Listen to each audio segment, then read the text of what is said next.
നമ്മുടെ കർത്താവിൻ്റെ പരിശുദ്ധമായ നാമത്തിന് നന്ദി നിറഞ്ഞ ഹൃദയത്തോടെ അനുഗ്രഹീതമായിരിക്കുന്ന ഈ ആത്മീക യോഗത്തിൻ്റെ പ്രഥമ രാത്രിയിൽ ഞാൻ സ്തോത്രം ചെയ്യുകയും സ്തുതിക്കുകയും ചെയ്യുന്നു. വിശിഷ്യാൽ വളരെ പ്രാർത്ഥനയോടെ സംഘാടകത്വ മികവ് കൊണ്ടും ജനപങ്കാളിത്തം കൊണ്ടും ആത്മസാന്നിധ്യം കൊണ്ടെല്ലാം ഈ പ്രദേശങ്ങളിൽ നടക്കുന്ന സുവിശേഷ യോഗങ്ങളിൽ വെച്ച് ഏറ്റവും അനുഗ്രഹീതമായ നിലവാരത്തിൽ ക്രമീകരിക്കുന്ന ബ്ലസ് കണ്ടലയുടെ 2025 ആണ്ടിലെ അനുഗ്രഹീതമായിരിക്കുന്ന ഈ മഹായോഗത്തിൻ്റെ പ്രഥമ രാത്രിയിൽ ഈ അനുഗ്രഹീതമായിരിക്കുന്ന സ്റ്റേഡിയത്തിൽ തടിച്ചുകൂടിയിരിക്കുന്ന ദൈവമക്കളോടും ചുറ്റുവട്ടത്ത് ഞങ്ങളെ ശ്രദ്ധിക്കുന്നവരോടും ലോകരക്ഷകനായിരിക്കുന്ന യേശുക്രിസ്തുവിനെ, എൻ്റെ വീണ്ടെടുപ്പുകാരനെ കുറിച്ച് പറയാൻ, നിങ്ങളുടെ മധ്യത്തിൽ യേശുവിനെ ഉയർത്താൻ ഇങ്ങനൊരു അവസരം ദൈവമായ കർത്താവ് എനിക്ക് ഒരുക്കി തന്നതോർത്ത് നിങ്ങളുടെ എല്ലാവരുടെയും നടുവിൽ നിന്നുകൊണ്ട് ഞാൻ എൻ്റെ കർത്താവിനെ നന്ദിയോടെ സ്തോത്രം ചെയ്യുകയും സ്തുതിക്കുകയും ചെയ്യുന്നു.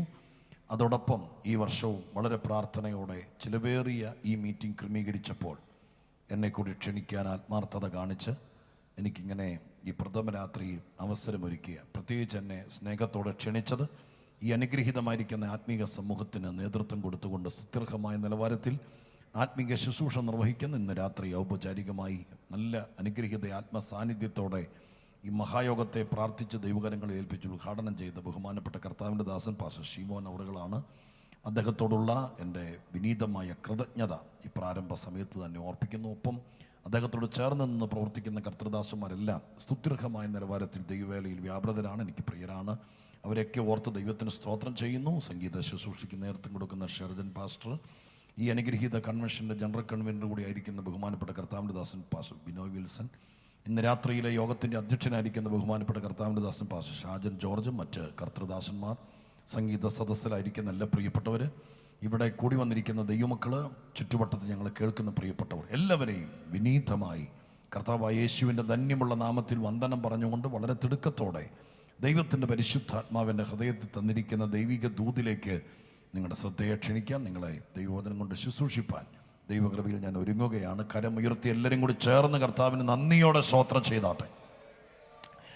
ദൈവം നമ്മെ അനുഗ്രഹിക്കട്ടെ. കുറിവാക്യം വായിക്കുന്നതിനേക്കാൾ മുമ്പ് ഈ പ്രസംഗത്താൽ ഇവിടെ സംഭവിക്കാൻ കർത്തൃദാസൻ വളരെ പ്രൗഢമായി ആത്മശക്തിയോടെ ഈ ദിവസങ്ങൾ ദൈവത്തിൻ്റെ മഹത്വം കൈമാറുന്ന രാത്രികളായിരിക്കുമെന്ന്, ദിവസങ്ങളായിരിക്കുമെന്ന് ദൈവത്തിൻ്റെ പരിശുദ്ധാത്മ നിയോഗത്തോടെ തൻ്റെ ശ്രോത്ര ഉദ്ഘാടന സന്ദേശത്തിനകത്ത് ഓർപ്പിച്ചു. അത് അങ്ങനെ തന്നെ സംഭവിക്കുമെന്ന് ഞാനും അദ്ദേഹം പറഞ്ഞ വാക്കുകൾക്കൊപ്പം പറഞ്ഞ് ദൈവത്തെ മഹത്വപ്പെടുത്തി. ഇന്ന് രാത്രി നിങ്ങൾക്ക് എത്ര പേർക്ക് വിശ്വാസമുണ്ട് ഈ ദിവസങ്ങളിൽ കേവലം ഒരു രോഗശാന്തിയേക്കാൾ, കേവലം ഒരു ചിന്തയേക്കാൾ, കേവലം ഒരു സന്തോഷത്തേക്കാൾ അപ്പുറം സ്വർഗസ്ഥനായ ദൈവത്തിന് ഇവിടെ പതിവായി വരുന്ന ദൈവമക്കൾക്ക്, ഈ പ്രദേശത്ത് പാർക്കുന്നവർക്ക് കൈമാറാൻ, അവരുടെ കുടുംബത്തിലേക്ക്, അവരുടെ കുടുംബജീവിതത്തിലേക്ക്, അവരുടെ ജീവിതത്തിൻ്റെ വിവിധ മേഖലകളിലേക്ക് കൈമാറാൻ മഹത്വം എന്താണ് കർത്തൃദാസൻ ഓർപ്പിച്ചതെങ്കിലും മനുഷ്യർക്ക് തരാൻ കഴിയാത്തത് എന്തോ കരുതി വെച്ചിട്ടുണ്ടെന്ന് വിശ്വസിക്കുന്നവരായ ദൈവത്തിൻ്റെ മക്കൾ സന്തോഷത്തോടെ ഈ യോഗത്തിൽ പങ്കെടുക്കുമ്പോൾ അത് ഏറ്റെടുക്കാൻ മനസ്സുള്ളവർ, ചിലപ്പോൾ അത് രോഗസൗഖ്യമായിരിക്കാം, ചിലപ്പോൾ അത് സമാധാനമായിരിക്കാം, ചിലപ്പോൾ നിങ്ങൾ 20 കൊല്ലമായി നോക്കിയിട്ട് നടക്കാത്ത ഏതോ കാര്യം പരിശുദ്ധ ദൈവത്തിന്റെ ഔദാര്യത്താലും ദയാലുമായിരിക്കാം. അത് സംഭവിക്കുമെന്ന് വിശ്വസിക്കാൻ മനസ്സുള്ളവരെല്ലാവരും കൂടെ ഒരിക്കൽ കൂടി സന്തോഷത്തോടെ ആ ദൂതിനെ ഓർത്ത് ദൈവത്തിന് നന്ദിയോടെ സ്തോത്രം ചെയ്താട്ടെ. ഹല്ലേലൂയ.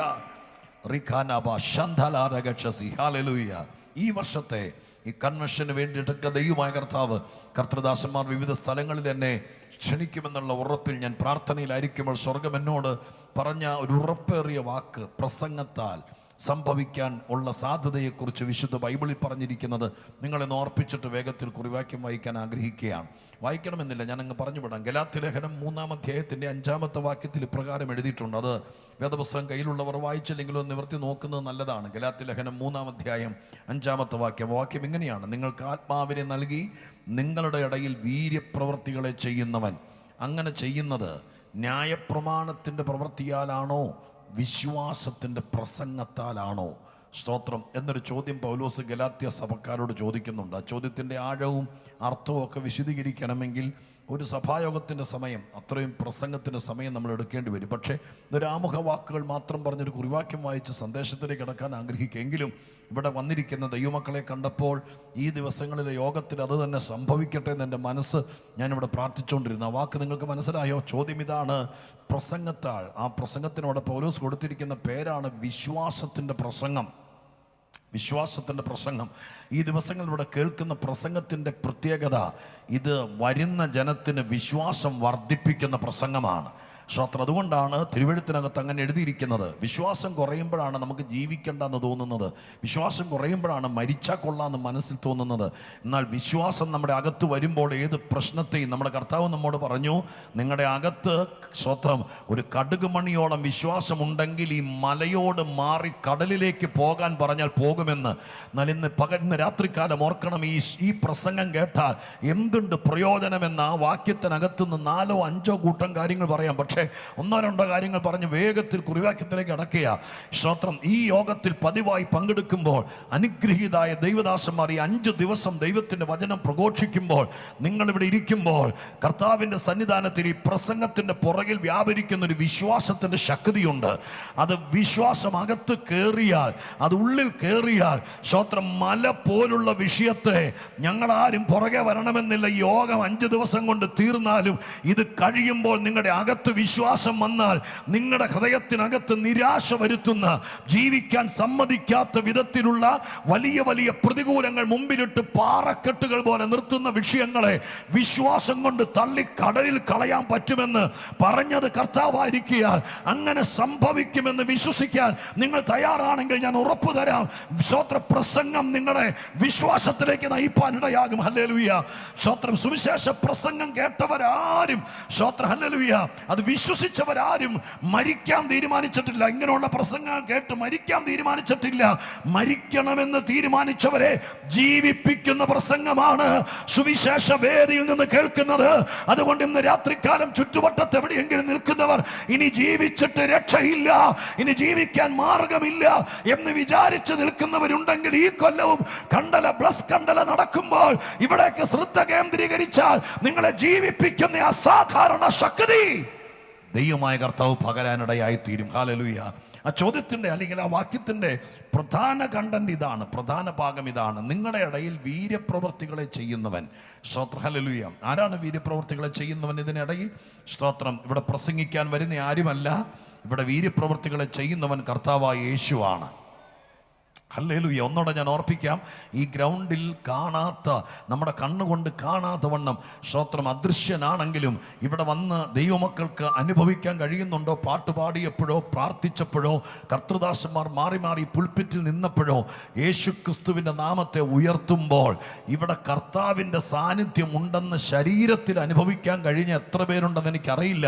സ്തോത്രം. രക്തസ്രാവക്കാരി സ്ത്രീ പരിശുദ്ധാത്മാവിൻ്റെ ശക്തിയെക്കുറിച്ച് കേട്ടെന്നല്ല, അവിടെ ശരീരത്തിലേക്ക് ആ ശക്തി കയറിയെന്ന ഇന്ന് പകൽക്കാലം കർത്താവിൻ്റെ തിരുമഹത്വം ഇതിൻ്റെ നടുവിൽ നടകൊള്ളുന്നുണ്ടെന്ന് ആത്മാവിൽ അറിയുന്ന ദൈവമക്കൾ എത്ര പേരുണ്ട്?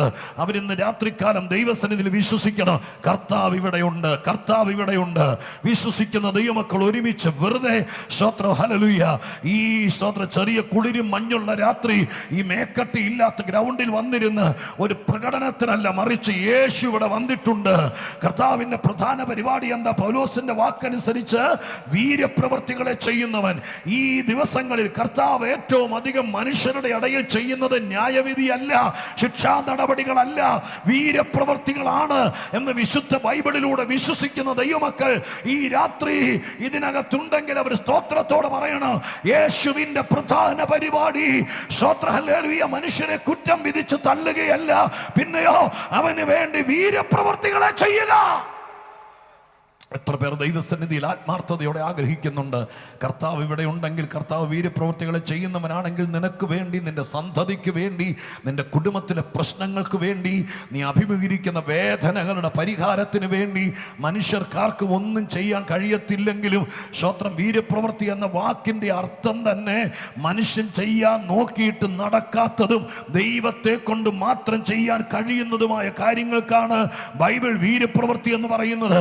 അങ്ങനെയാണ് അങ്ങനെയാണെങ്കിൽ അങ്ങനെ ഒന്ന് എൻ്റെ ജീവിതത്തിൽ, എൻ്റെ കുടുംബത്തിൽ, എൻ്റെ തലമുറയിൽ നടക്കണമെന്ന് ആഗ്രഹിക്കുന്നവർ വന്നിട്ടുണ്ടെങ്കിൽ അവരിന്ന് രാത്രികാലം, ഈ രാത്രി മുതൽ ദൈവസന്നിധിയിൽ പരിശുദ്ധാത്മാവിന്റെ നിറവോടെ, ആത്മശക്തിയോടെ കർത്താവായ യേശുവിന്റെ നാമത്തിൽ വീര്യപ്രവർത്തികൾ തന്നെ നടക്കണം.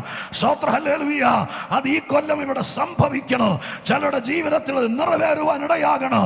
ജന്മനാ സംഭവിച്ചു പോയ ചില വൈകല്യങ്ങൾ, എന്തുകൊണ്ട് സംഭവിച്ചു എന്നറിയാത്ത ചില വിഷയങ്ങൾ, അതിനെല്ലാം മെഡിക്കൽ സയൻസിൽ പരിഹാരമില്ലാത്തതിനെ പ്രാർത്ഥനാ മുറിയിൽ പരിഹരിക്കുന്ന ഒരു ദൈവമുണ്ടെന്ന് തിരുവനന്തപുരത്ത്, കാട്ടാക്കടയിൽ, ഈ പരിസരത്ത് വിശ്വസിക്കുന്നവരായ എല്ലാവരും ചേർന്ന് ഒരുമിച്ചൊരല്പസമയം ആ വിശ്വാസത്തിന്റെ പ്രകടമായ ഭാവം സ്തോത്രത്തോടെ, ചുറ്റുവട്ടത്ത് ഒരുപാട് പേർ കാഴ്ചക്കാർ കണ്ടേക്കാം, പക്ഷെ ഇതിനകത്തിരിക്കുന്ന ദൈവമക്കൾ യേശു വീര്യപ്രവർത്തികളെ ചെയ്യുന്നവനാണെന്ന് ഞാൻ ഒരു ആത്മപ്രേരണയിൽ നിങ്ങളുടെ പുൽപ്പറ്റിൽ നിന്ന് വിളിച്ചു പറയുമ്പോൾ യേശു അത് ചെയ്യുമെന്ന് ഞാനത് വിശ്വസിക്കുന്നു എന്ന് ഉറച്ചു പറയാൻ കഴിയുന്നവർ ഈ സ്റ്റേജിലോ സദസ്സിലോ എവിടാണെങ്കിലും അവർ എങ്ങനെ പ്രതികരിക്കാമോ അങ്ങനെ പരിശുദ്ധാത്മ നിയോഗത്തോടെ, സന്തോഷത്തോടെ ദൈവസന്നിധിയിൽ ആത്മാവിൽ പ്രതികരിക്കാൻ തുടങ്ങുക. സ്വർഗസ്ഥനായ ദൈവം അത് ചെയ്യും. വീര്യപ്രവർത്തികളെ ചെയ്യുന്നവൻ ഇന്ന് രാത്രി നമ്മുടെ മധ്യത്തിൽ വന്നിട്ടുണ്ട്. പൗലോസിന്റെ ചോദ്യം, വീര്യപ്രവൃത്തി ചെയ്യുന്ന ഒരുവനുണ്ട്, അത് സത്യമാണ്. യേശു വീര്യപ്രവൃത്തികളെ ചെയ്യും, അതും സത്യമാണ്. പക്ഷെ ഗലാത്യലേഖനം 3:5 ചോദ്യം ഇതാണ്: നിങ്ങളുടെ ഇടയിൽ വീര്യപ്രവൃത്തികളെ ചെയ്യുന്നവൻ, സ്തോത്രം, അവൻ ന്യായപ്രമാണത്തിൻ്റെ പ്രവൃത്തിയാലാണോ വിശ്വാസത്തിൻ്റെ പ്രസംഗത്താലാണോ അങ്ങനെ ചെയ്യുന്നത്? ന്യായപ്രമാണം എന്ന് പറയുന്നത് മനുഷ്യൻ ചെയ്യുന്ന കർമ്മങ്ങളാണ്. ഈശ്വര വിശ്വാസത്തിൻ്റെ അടിസ്ഥാനത്തിൽ, ഭക്തിയുടെ അടിസ്ഥാനത്തിൽ, യഹൂദ മതത്തിൻ്റെ പ്രൗഢമായിരിക്കുന്ന ചിന്തയിൽ ദൈവം പറഞ്ഞു കൊടുത്ത ചട്ടങ്ങളും പ്രമാണങ്ങളുമാണ്. അത് ഒരുപാട് മനുഷ്യൻ ചെയ്തു നോക്കി, പക്ഷേ രക്ഷപ്പെടാൻ നിവൃത്തിയില്ലാത്ത സ്ഥിതികളിൽ വന്നുപെട്ടപ്പോഴാണ് ദൈവമായ കർത്താവ് തൻ്റെ പുത്രനെ ലോകത്തിലേക്ക് അയച്ചത്. സ്തോത്രം. എന്നിട്ട് അവിടെ ചോദിച്ചിരിക്കുന്ന ഇതാണ്: വിശ്വാസത്തിൻ്റെ പ്രസംഗം അഥവാ സുവിശേഷ പ്രസംഗം, യേശുവിനെക്കുറിച്ചുള്ള സത്യപ്രസംഗം. ആ പ്രസംഗം കേട്ടാൽ, ആ പ്രസംഗത്താൽ, സ്തോത്രം, വീര്യപ്രവൃത്തികൾ നടക്കുമെന്നാണ് ആ വാക്യത്തിൻ്റെ അർത്ഥം. അങ്ങനെയാണെങ്കിൽ ഇന്ന് രാത്രി ഇവിടെ പ്രസംഗം നടന്നുകൊണ്ടിരിക്കുമ്പോൾ അവസാനം നിങ്ങളെല്ലാവരും കൂടി മുമ്പോട്ട് വിളിച്ച്, ഞങ്ങൾ ദൈവദാസന്മാരെല്ലാവരും കൂടി നിങ്ങളുടെ തലയിൽ കൈവച്ചില്ലെങ്കിലും ഈ പ്രസംഗം നടന്നുകൊണ്ടിരിക്കുമ്പോൾ നിങ്ങൾ ഇരിക്കുന്ന കസേരയിൽ വീര്യപ്രവർത്തികളെ ചെയ്യുന്നവൻ നിങ്ങൾ വിശ്വസിച്ചാണ് ഇരിക്കുന്നതെങ്കിൽ ആ പ്രസംഗം ഇന്ന് 9:30 തീരുന്നതിനേക്കാളകം കർത്താവ് ചില വീര്യപ്രവർത്തികൾ ചെയ്യുമെന്ന് വിശ്വസിക്കുന്നവരാണെങ്കിൽ നിങ്ങൾ ഇന്ന് രാത്രിക്കാലം 9:30 വരെയും സ്തോത്രത്തോടിരിക്കണം. എപ്പോഴായിരിക്കുമെന്ന് നടക്കുന്നതെന്ന് പറയാനൊക്കെയില്ല. നിങ്ങൾക്ക് ഓരോരുത്തർക്കുമുള്ള ദൈവത്തിൻ്റെ ദൂത് കർത്താവ് തരാതിരിക്കില്ല. വിശ്വസിക്കുന്നവരെ കണ്ടുകൊണ്ടാണ് ദൈവം ഇടപെടാൻ തുടങ്ങുന്നത്. അതുകൊണ്ട് ഈ പരിസരത്ത് നിൽക്കുന്നവരാണെങ്കിലും ഇന്ന് രാത്രി ദൈവത്തെ വിശ്വസിക്കാൻ തയ്യാറായാൽ കർത്താവ് അത്ഭുതങ്ങളെ ചെയ്യും. കണ്ണുകളടയ്ക്കാൻ നമുക്ക് ഒരു നിമിഷം കൂടി പ്രാർത്ഥിക്കാം. അനുഗ്രഹീത ദൈവദാസന്മാർ ആവർത്തിച്ച് പ്രാർത്ഥിച്ചൊരു യോഗമാണെന്നറിയാം. എങ്കിലും ദൈവസന്നിധിയിൽ ഒരു വാക്കോടെ പ്രാർത്ഥിച്ചിട്ട് മറ്റൊന്നുമല്ല. ഇനി ഈ സ്തോത്രം യോഗത്തിൻ്റെ അനുഗ്രഹമോ അല്ലെങ്കിൽ കാലാവസ്ഥയുടെ അനുകൂലമോ പ്രസംഗികൻ്റെ സ്തോത്രം ഹല്ലേലൂയ നല്ല നല്ല സന്ദേശമോ നല്ല വാക്കോ ഒന്നുമല്ല. കർത്താവേ, ഇപ്പം കേട്ടതനുസരിച്ച് അങ്ങ് ഈ ഗ്രൗണ്ടിലുണ്ട്, അങ്ങ് വീര്യപ്രവർത്തികളെ ചെയ്യുന്നവനാണെന്ന് ഈ വാക്യത്തിൽ ഞങ്ങൾ കണ്ടു. അത് ചെയ്യുന്നത് വിശ്വാസത്തിൻ്റെ പ്രസംഗം കേൾക്കുന്നതിനാലാണെന്നും ഞങ്ങൾ കണ്ടു. അങ്ങനെയാണെങ്കിൽ ഞാനൊരു വിശ്വാസത്തിൻ്റെ പ്രസംഗം കേൾക്കാൻ പോവാണ്. ഇന്ന് രാത്രി ഇവിടെ ചില അത്ഭുതം നടക്കണേ. അതെൻ്റെ ജീവിതത്തിലായിരിക്കണേ, എൻ്റെ കുടുംബത്തിലായിരിക്കണേ, ഞാൻ ശുശ്രൂഷിക്കുന്ന സഭയിലായിരിക്കണേ, എൻ്റെ കുഞ്ഞിൻ്റെ മേലായിരിക്കണേ. ചില നുകങ്ങൾ ഒടിയുന്നത് പോലെ ഇന്ന് രാത്രി ഇവിടെ അനുഭവിക്കാൻ കഴിയണേ. എൻ്റെ മേൽ ഭാരമായി കിടക്കുന്ന വിഷയത്തെ ഇന്ന് രാത്രികാലം സർവശക്തന്റെ ബലിഷ്ഠമായ കരങ്ങൾ കൊണ്ട് ഇരുമ്പ് നുകങ്ങളെ പോലും ഒടിക്കാൻ കരുത്തുള്ളവനാകയാൽ അങ്ങത് ചെയ്യണമെന്ന് പ്രാർത്ഥിക്കാൻ മനസ്സുള്ള ദൈവമക്കൾ ആത്മാർത്ഥമായി പ്രാർത്ഥിക്കുക. പ്രത്യേകിച്ച് പരിശുദ്ധാത്മ നിറവിൽ പ്രാർത്ഥിക്കുന്നവർ അവരിന്ന് രാത്രികാലം ആത്മനിറവിൽ തന്നെ പ്രാർത്ഥിക്കുക. അതെങ്ങനെ നിങ്ങളുടെ ശരീരത്തിൽ വ്യാപരിക്കുന്നു അതുപോലെ നിങ്ങൾ വിട്ടുകൊടുക്കുക. ശ്രോത്ര, ആരും ഇന്ന് രാത്രികാലം ദൈവസന്നിധിയിൽ ഒരു അരമനസ്സോടിരിക്കരുത്. കർത്താവ് ഇന്ന് രാത്രി മുതൽ വീര്യപ്രവൃത്തികൾ ആരംഭിക്കുക. സ്വർഗം അത് ചെയ്യാൻ പോകുക. അതിന് ഉതകുന്ന സന്ദേശങ്ങളാണ് ദൈവമായ കർത്താവ് തന്റെ ദാസന്മാരുടെ പക്കൽ ഏൽപ്പിച്ചിരിക്കുന്നത് എന്ന് നിങ്ങൾ വിശ്വസിക്കുക. അങ്ങനെ വിശ്വസിക്കുമ്പോൾ സ്വർഗം ഈ പ്രദേശത്ത് യേശുവിന്റെ നാമത്തിൽ 2025 ബ്ലസ് കണ്ടല നിമിത്തം പരിശുദ്ധാത്മാവ് ഇവിടെ പ്രസംഗിക്കുന്ന വചനം നിമിത്തം ചിലരെ ശക്തമായി വിടിവിച്ച് ഇവിടെ പാപചങ്ങലകൾ മുറിച്ച് ശാപക്കെട്ടുകൾ പൊട്ടിച്ച് രോഗബന്ധനങ്ങൾ അഴിച്ച് സ്വർഗം ചിലരെ ജീവിപ്പിക്കുമെന്ന് വിശ്വസിക്കാൻ മനസ്സുള്ളവർ സ്തോത്രം പറയുന്നെങ്കിൽ, ശക്തമായി കരമടിക്കുന്നെങ്കിൽ ശക്തിയോടെ ഏത് വിധത്തിലും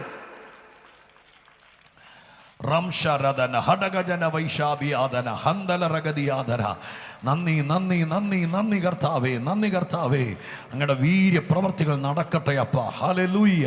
പരിശുദ്ധനായ ദൈവമേ, ഞങ്ങളുടെ സ്വർഗീയ പിതാവേ, നിന്റെ മക്കൾ ആരാധിച്ചും പ്രാർത്ഥിച്ചും വിശ്വസിച്ചും ഇരിക്കുമ്പോൾ കർത്താവിൻ്റെ നാമത്തിൽ ഞങ്ങൾ ദൈവത്തോട് പ്രാർത്ഥിക്കുന്നു. അങ്ങയുടെ വീര്യപ്രവർത്തികൾക്കായി ഞങ്ങൾ മനസ്സ് തുറക്കുന്നു കർത്താവെ. അങ്ങേക്കത് ചെയ്യാൻ കഴിയുമെന്ന് ഞങ്ങൾ വിശ്വസിക്കുന്നപ്പ. ഈ രാത്രികാലം അത്ഭുതങ്ങളുടെ ദൈവം വീര്യപ്രവൃത്തികൾ ചെയ്യണമെന്ന് അപേക്ഷിക്കുകയാണ്. ജനമത് വിശ്വസിക്കുന്ന കർത്താവ് ചെയ്യുമെന്ന് ഞങ്ങൾ പ്രത്യേകം പ്രാർത്ഥിക്കുന്നു. സ്വർഗത്തിലെ പ്രവൃത്തികൾ വെളിപ്പെടട്ടെ, അനുഗ്രഹപൂർണമാകട്ടെ. അല്പസമയം കൊണ്ട് കർത്താവിൻ്റെ ആത്മാവ് ഈ പ്രദേശത്തെ കൈയടക്കണമേ. പ്രത്യേകിച്ച് ഗ്രൗണ്ടിൻ്റെ മീതെ ഇസ്രായേൽ മക്കൾ മരുഭൂമിയിലായിരുന്നപ്പോൾ മേഘത്തിൻ്റെ കൊട പോലെ വിടർന്നു നിന്നതുപോലെ ഇന്ന് രാത്രികാലം ഈ ഇരിക്കുന്ന ജനത്തിൻ്റെ മീതെ ദൈവ സാന്നിധ്യം നിവർന്നു നിൽക്കട്ടെ. കർത്താവിൻ്റെ സാന്നിധ്യത്തിൻ്റെ കീഴെ ജനങ്ങൾ ഇരിക്കട്ടെ. അങ്ങനെ ദൈവം ചെയ്യുമെന്ന് വിശ്വസിക്കുന്നു. പ്രാർത്ഥന കേട്ടതിന് നന്ദി, യേശുവിൻ്റെ നാമത്തിൽ തന്നെ. വിശ്വസിക്കുന്നവർ ചേർന്ന് ഒരിക്കൽ കൂടി കരമുയർത്തി കർത്താവിന് സ്തോത്രം ചെയ്താട്ടെ. വെളിപ്പാട് പുസ്തകത്തിലെ 2 വാക്യങ്ങൾ വായിച്ചുകൊണ്ടാണ് ഈ രാത്രിയിലെ ദൈവിക സന്ദേശം നിങ്ങളുമായി പങ്കുവെക്കാൻ കർത്താവിൽ ശരണപ്പെടുന്നത്. വെളിപ്പാട് പുസ്തകം 5-ാം അധ്യായം 4-5 വാക്യങ്ങൾ ഉച്ചഭാഷണിൽ കൂടെ വായിച്ചു കേൾപ്പിക്കും. ഒരുപാട് ആളുകൾ പുറത്തെല്ലാം കേട്ട് നിൽക്കുന്നതുകൊണ്ട് അവരുകൂടെ ഈ വാക്യങ്ങൾ ശ്രദ്ധിക്കേണ്ടതിന് ദയവായി ഉച്ചഭാഷയിലൂടെ വായിച്ചു കേൾപ്പിക്കും. വെളിപ്പാട് പുസ്തകം 5-ാം അധ്യായം 4-5 വാക്യങ്ങൾ. പുസ്തകം തുറന്നു വായിപ്പാനെങ്കിലും അത് നോക്കുവാനെങ്കിലും യോഗ്യനായ ആരെയും കാണായിക കൊണ്ട് ഞാൻ ഏറ്റവും കരഞ്ഞു. അടുത്തത്, അപ്പോൾ മൂപ്പന്മാരിൽ ഒരുത്തൻ എന്നോട് കരയണ്ട, യഹൂദാഗോത്രത്തിലെ സിംഹവും ദാവീദിന്റെ വേരുമായവൻ പുസ്തകവും അതിന്റെ 7 മുദ്രയും തുറപ്പാൻ തക്കവണ്ണം ജയം പ്രാപിച്ചിരിക്കുന്നു എന്ന് പറഞ്ഞു. യേശുക്രിസ്തുവിനെ കേന്ദ്രീകരിച്ചുള്ളൊരു വാക്യമാണ് ഈ വാക്യം. മാത്രമല്ല, ഇത് സംഭവിക്കുന്നത് ഭൂമിയിലല്ല, സ്വർഗത്തിലാണ്. സ്വർഗം ഒരു യാഥാർത്ഥ്യമാണ്. സ്തോത്രം. അവിടെ സംഭാഷണങ്ങളുണ്ട്, അവിടെ സ്തോത്രം യാഥാർത്ഥ്യങ്ങളുണ്ട്. മനുഷ്യൻ്റെ വിചാര വികാരങ്ങളൊക്കെ അറിയും. സ്തോത്രം. ഒരു ഉദ്ദേശവുമില്ലാത്ത, ഒരാശയ സമ്പുഷ്ടതയില്ലാത്ത ഏതോ ഒരു അജ്ഞാത ലോകം, ഒരു ഐതിഹ്യ കഥയല്ല സ്വർഗം. സ്വർഗത്തെക്കുറിച്ച് ഏറ്റവും ശക്തമായി പ്രതിപാദിക്കുന്ന പുസ്തകം വിശുദ്ധ ബൈബിളാണ്.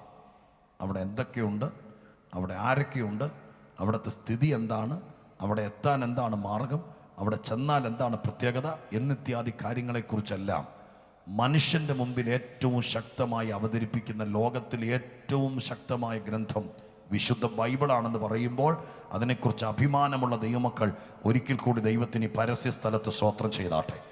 സ്തോത്രം. ഹല്ലേലൂയ.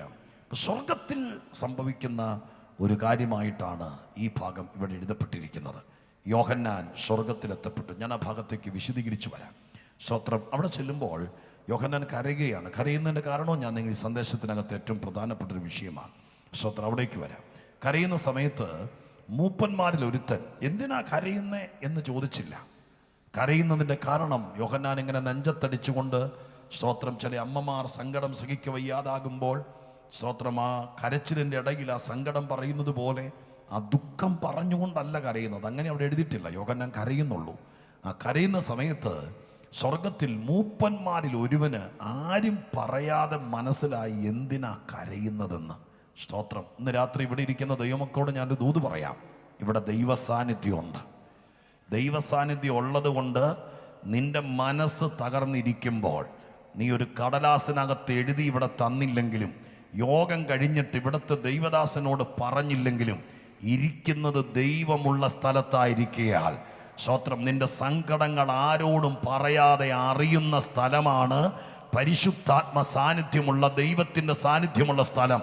അങ്ങനെയാണെങ്കിൽ ഇന്ന് രാത്രി വിശ്വസിക്കണം, ഉള്ളത്തിൻ്റെ ഉള്ളിൽ തേങ്ങലുമായിട്ട് ഈ കൊല്ലം സ്തോത്രം 2024 സ്തോത്രം കഴിഞ്ഞ വർഷമൊക്കെ യോഗം കഴിഞ്ഞതിന് ശേഷം ഇതിനൊക്കെ സജീവ പങ്കാളികൾ ഇതൊക്കെ എപ്പോഴും ശ്രദ്ധിക്കുന്നവരായിരിക്കാം.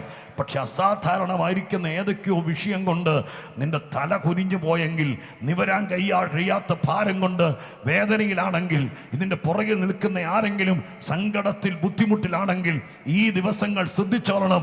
ആരോടും പറയാതെ നിന്റെ വിഷമം അറിയുന്ന ഒരു ദൈവം, സ്തോത്രം ഹല്ലേലൂയ, അതിൻ്റെ പരിഹാരം പറയാൻ പറ്റുന്നൊരു സ്ഥലമാണ് നാം വന്നിരിക്കുന്ന സ്ഥലമെന്ന് മറക്കരുത്.